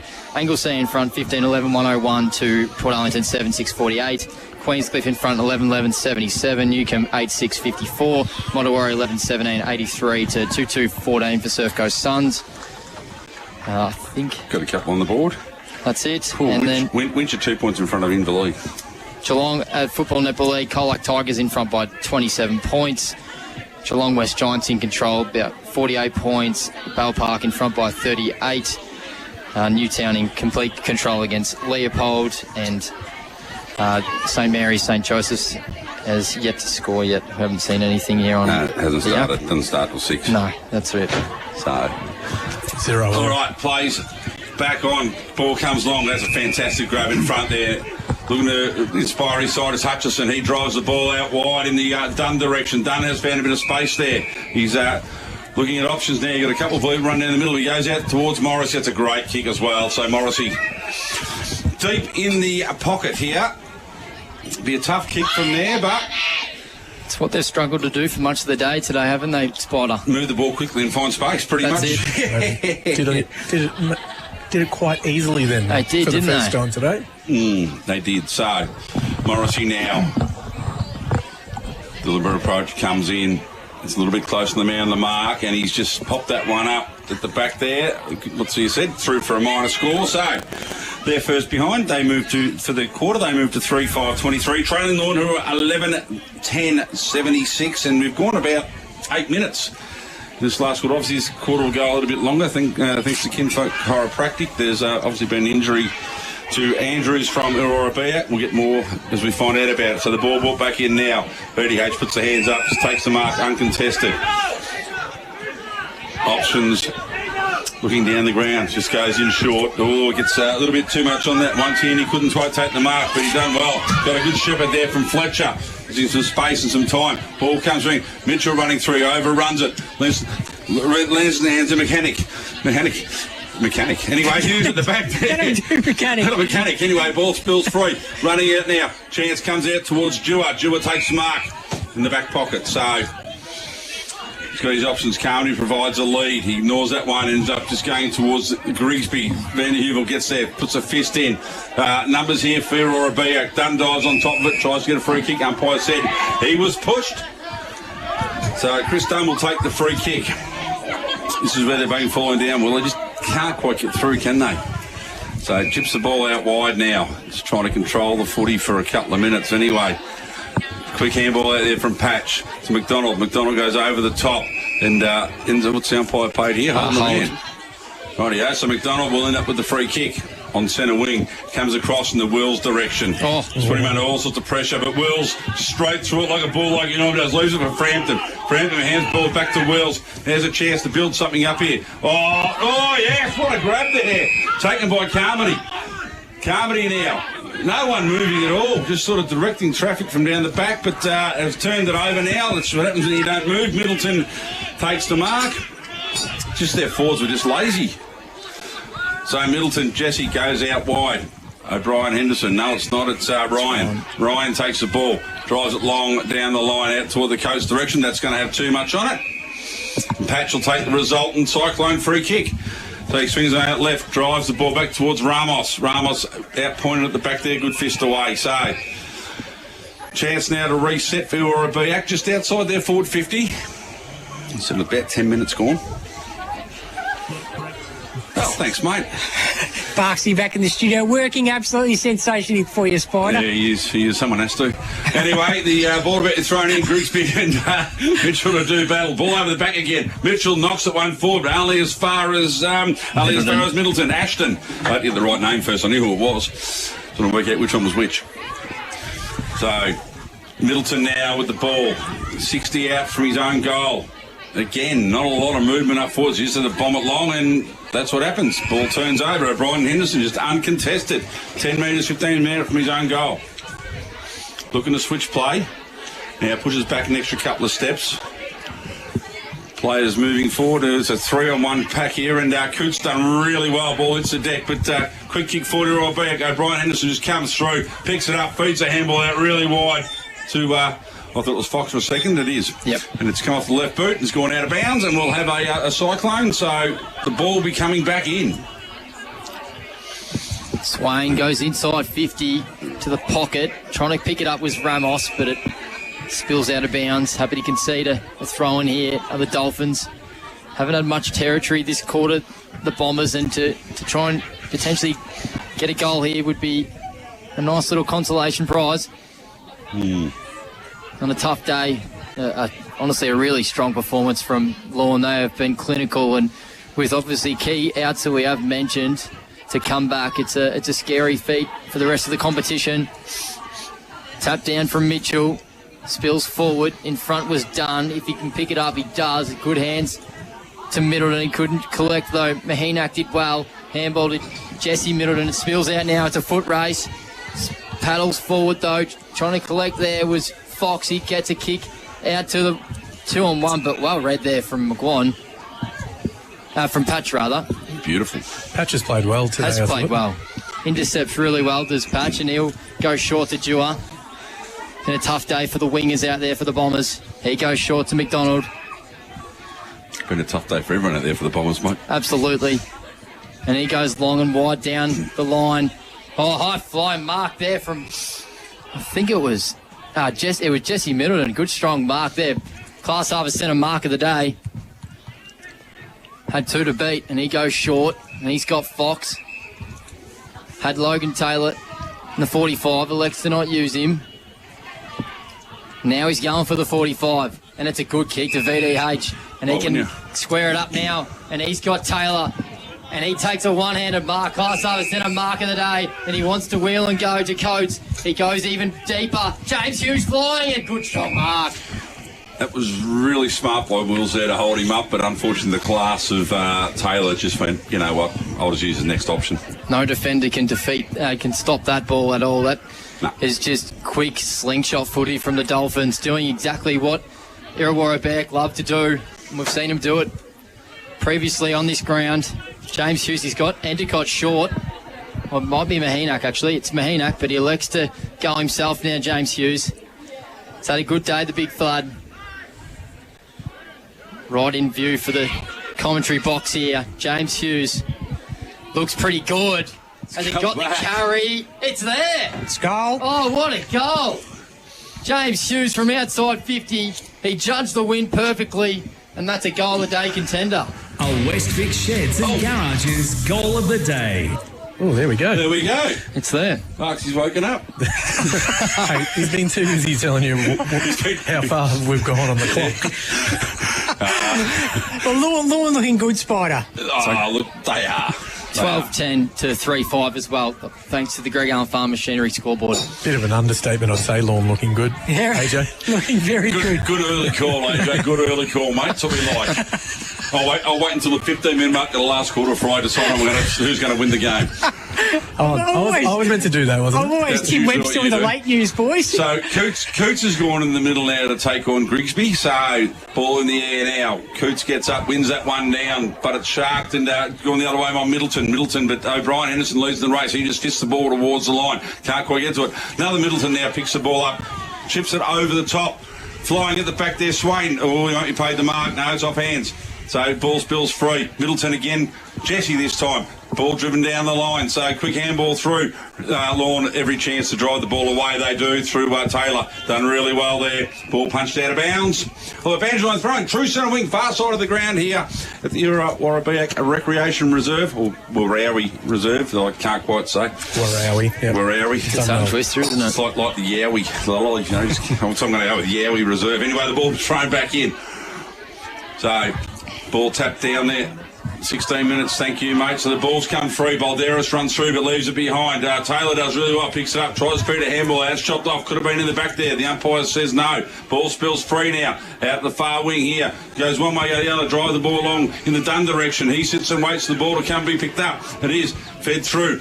Overrunning the ball there. Done really well. Is that Middleton again? That's got to be close to the throw, doesn't it? That was Ramos. Ramos, was it? Yep. But that'd be a boundary line throw, and I thought it ends up being one. Everyone should wear different colour boots. Like, it should be 18 different colour pairs of boots, I reckon. That'd be easier for us to do it. What would you wear, Spider? Pink. Anyway, I had bright green or bright blue, mate. The ball thrown back in there. Balderas versus Grigsby. Neither will get to the drop of the ball in time. Middleton does well, picks it up, gets a handball across, goes to Coots. Coots wrapped up in a tackle. I had bright blue ones, mate, that had silver glitter through them. Then I went to like an umpire, a green. That's where I ended up with, mate, at the end of my career. I couldn't play, so at least looked like it. Anyway, the ball comes free. Frampton wrapped up in a tackle there by Fox. Ball knocked out. Running through here. Coots goes out wide. Lorne looking to attack again. Ball over the top. Quick handball out in front. Middleton drives over the top. Player on his own here. And got players everywhere on their own here. He goes long, looking in the Hughes direction. No, it goes further than that. Then he goes to Paddy Hughes. Comes across there. Ball spills free. Chance now to picked up there by Fletcher. Fletcher on the right boot has gone. Bang! West Vic Shed goal of the day contender there for Miles Fletcher. A West Vic Sheds and Garages goal of the day. 13-10 Lorne now, 88 leading Irrewarra-Beeac 3-5 thanks to Greg Allen Farm Machinery. We have gone 18 minutes thanks to Richardson Real Estate. It wasn't pretty footy, but they were just able to get the ball forward, and Jesse Middleton did well. He was able to, I think he had 2 or 3 possessions in that chain of possessions, and once they were able to get it into the corridor, there was no way they could stop it, the Irrewarra-Beeac defence. What's his stats on the Stefcom there? Yeah, it looks like 8 for this quarter, Spider. 3 kicks, 5 handballs and 2 marks. Jesse Middleton, who had, along with 5 kicks, 3 handballs for the first 3 quarters. So he's certainly getting a lot of stats in on the Stefcom stat sheet in this final term, boys. Balderas with McGuan in the ruck. Good tap down from Balderas. Ramos underneath it with Coots. We'll have another ball up here. Just no answers, are there? That's it. They've been unstoppable today at the Dolphins, been in control all day. Ramos tackled, trying to take it was, I think it was Beeac and Anticott, sorry. And it gets out now, tap forward, it was pretty even tap in the end, spills out to Taylor. He gets a banging quick kick forward inside 50. Baker was in best position. Tierney might have got a high tackle. And nothing doing in the end. It'll be a ball up. Top of the 50 here for the Dolphins. Balderas, two-handed slap forward. Baker coming through with pace, couldn't collect. Tackled strong there from Middleton. Spills out the back, Tierney trying to collect. And it looks like we'll have another ball up here. They're 15 metres from the Dolphins' goal. As we've said today, just not many answers here for Irrewarra-Beeac. They tried the slingshot footy, but it just hasn't worked. Lorne have been very difficult to beat here. Away from home as well. Balderas, good tap down, got his own footy. Kicks to the top of the square. Fortuitous mark, does it play on? He's called the mark. He nearly took off. Yeah, I didn't think I was going to call it. And they are looking into the sun. And it was Tierney that took the mark. He wasn't sure if he had to play on, but umpire said mark for him, and we saw a goal from here moments ago from Fletcher. Can Tierney do the same? He'll have to aim right goal post with this light little breeze to the left. And his kick is exactly that, and he's kicked it straight through the middle. Great goal for the Dolphins. And they are starting to mount a case here as the team to beat in the CDFNL. They've kicked away here. That's 14-10 to 3-5 on the Greg Allen Farmer Sheatery scoreboard. You and AJ got the same thing. He waited 15 minutes, you waited 20 minutes to say that they're mounting the case. I'm pretty sure after they beat Colac Imperials, they mounted a pretty good case then too. I want to make it a wide open competition because that's what it is all about. We're the Kings they haven't played Ellie yet. We're the Kings of late news, aren't we, Will? Sandra Sully's been sacked. The crew from CDFNL Live are moving in. No. Yeah, right. It's a big statement they're making here, Will, to win away from home. Well, I mean, they've got to play Alvey as well. So yeah, ball back in the middle now. Balderas wins that one down. Ball not going anywhere. Players diving in. Carmody there. And wrap the ball up. Fox, who you couldn't see because he's hidden away. Ball back in the middle again now. Thrown up again. So Balderas wins that one down quite convincingly. Ramos is the first run into it. He's given a bit of a shove in the back there. Could have got a free kick, but hasn't. Ball fed out wide here. Here we go again. The Lorne machine heading forward. The Hughes direction. He's in front. Can't quite take the mark. Numbers at the ground. Here we go. Handball fed out on the left. No, unselfishly went the handball, but turned it over. Oh, here we go. Big chance here. What's the umpire? No, and that'll be 50. Yes, it is. That just wasn't needed from Beeac then. Yeah, but the thing was, the umpire blown the whistle. Everyone stopped, and he still went and kicked it. Yeah, everyone else had stopped. Yeah. So you were right. It wasn't needed by him, mate.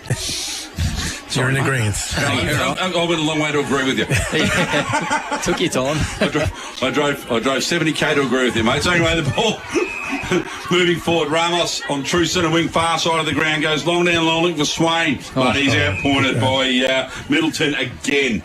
Fantastic. He moves the ball at the VDH. He's on that left foot, drives it down the line, gets over the back of the pack here. Who's going to be first to recover?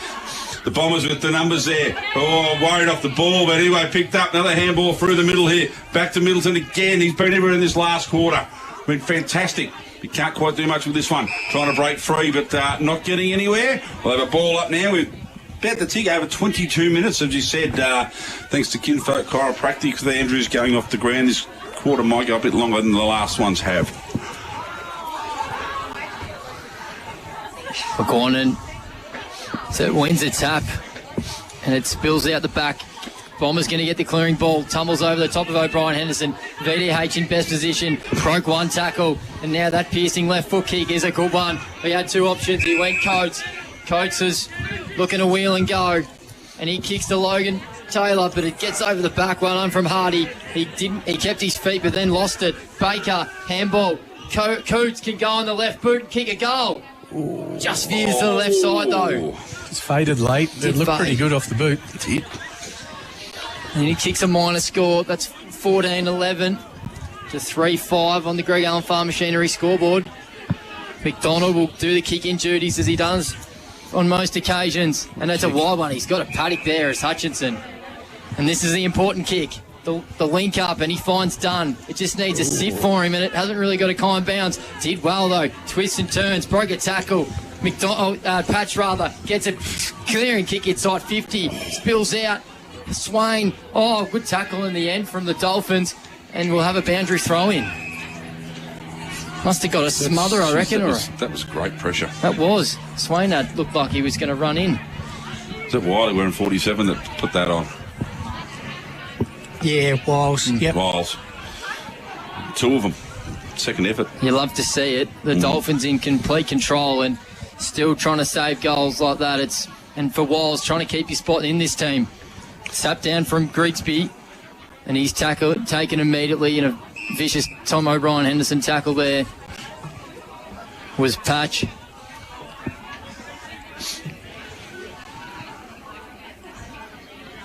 Some tired bodies out there at the moment. Tap down from Balderas, and it spills out onto that far wing.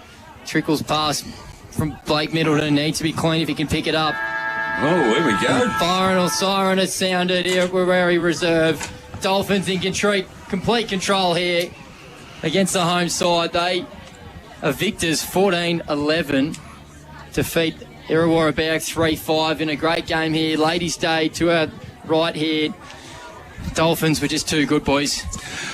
They were too good all day from the very first bounce. But there'll be a few sore bodies from both teams, but it was a pretty, hard game. There was moments where, there was still a lot of spark in it, that sort of thing. Just a clinical effort from the Dolphins, Paul, and just their size and their class. Will mention it, so many left footies in that, and the way that they set up defensively when they don't have the ball. Yeah. It just, you've got big VDH standing there in your line of sight. If you're an Irrewarra-Beeac player, you can't kick it straight to him, so you've got to find other ways. They're so well coached by Ed Curnow, and they really showed their class out here today. Lads, before we take a break, goal kickers on the day. James Hughes with 3, Broadway and Mahanic 2 each. Then one to Fox, Atwell, Tierney, Fletcher, Balderas, and Paddy Hughes, and of course singles to Irrewarra-Beeac, Morrissey, McGuan, Hardy. All right, we'll take a break and be back with our wrap-up for the day. You're listening to CDFNL Live on Mix FM. On Mix FM, this is CDFNL Live. Mix FM, music that makes you feel good. We've got the latest hits.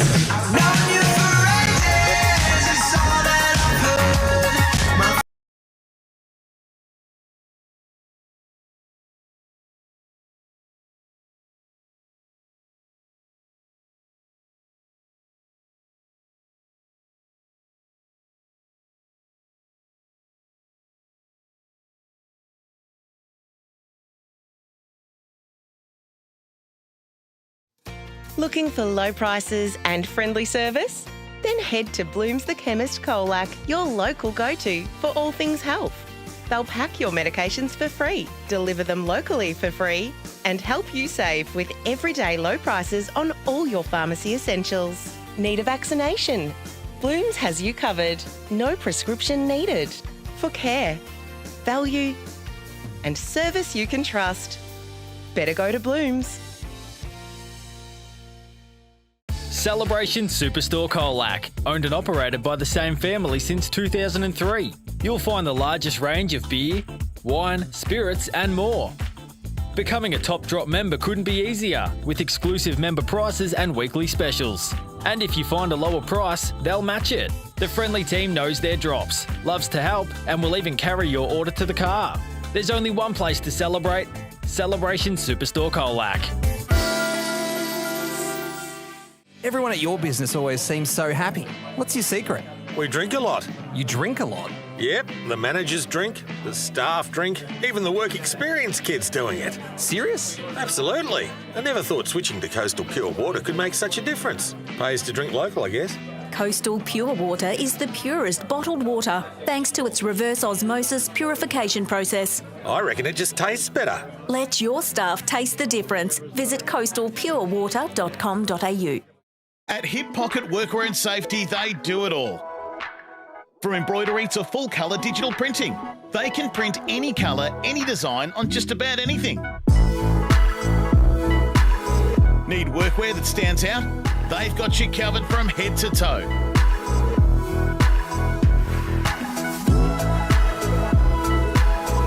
Hip pocket workwear and safety. Great gear, local service, and the personal touch. Because they're from around here.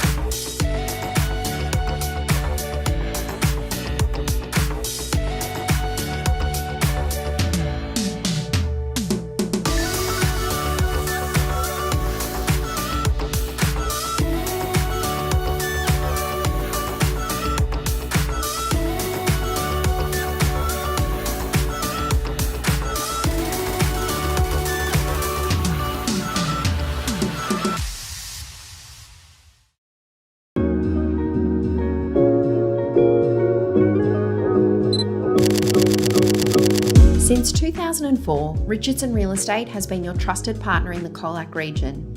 Our commitment goes beyond real estate. We're dedicated to making a positive impact in our community, sponsoring multiple sporting clubs and organisations. Thinking of selling or want an update on your home's value? Contact our team today. Richardson Real Estate, Colac's most trusted opinion. Drives the ball long at forward here. Hands go forward. Oh. Theo has a chance. Bounce it on the boot. Which way is it going?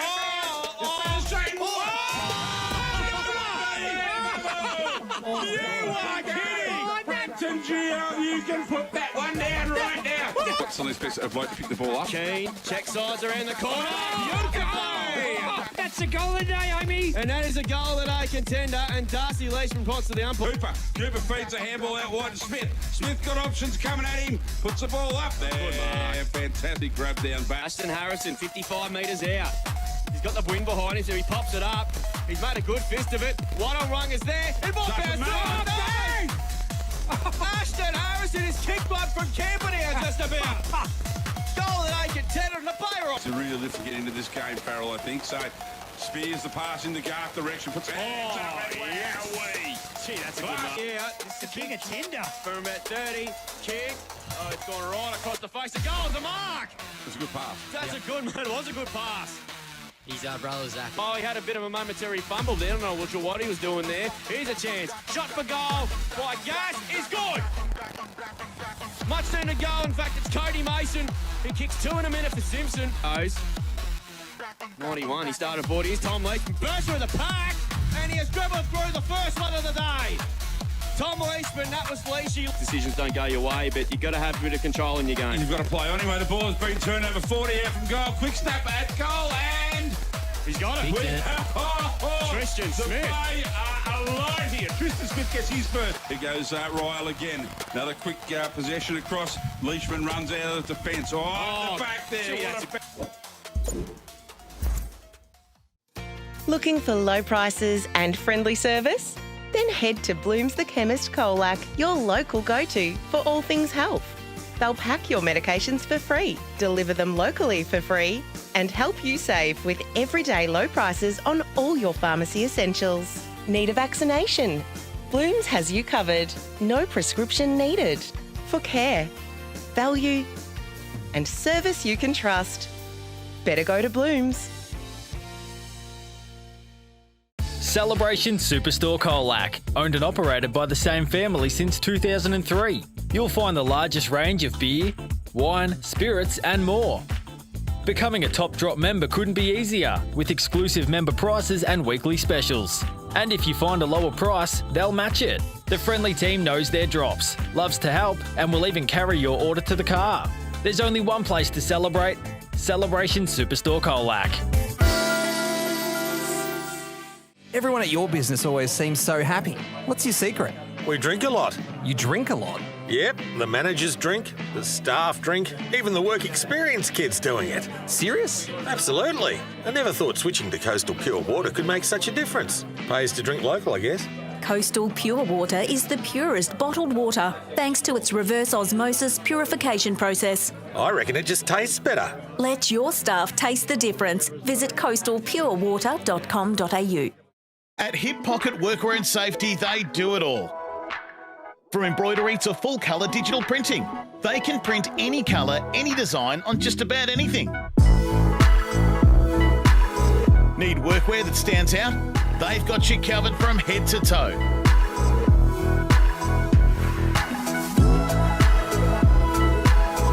Hip Pocket Workwear and Safety. Great gear, local service and the personal touch. Because they're from around here.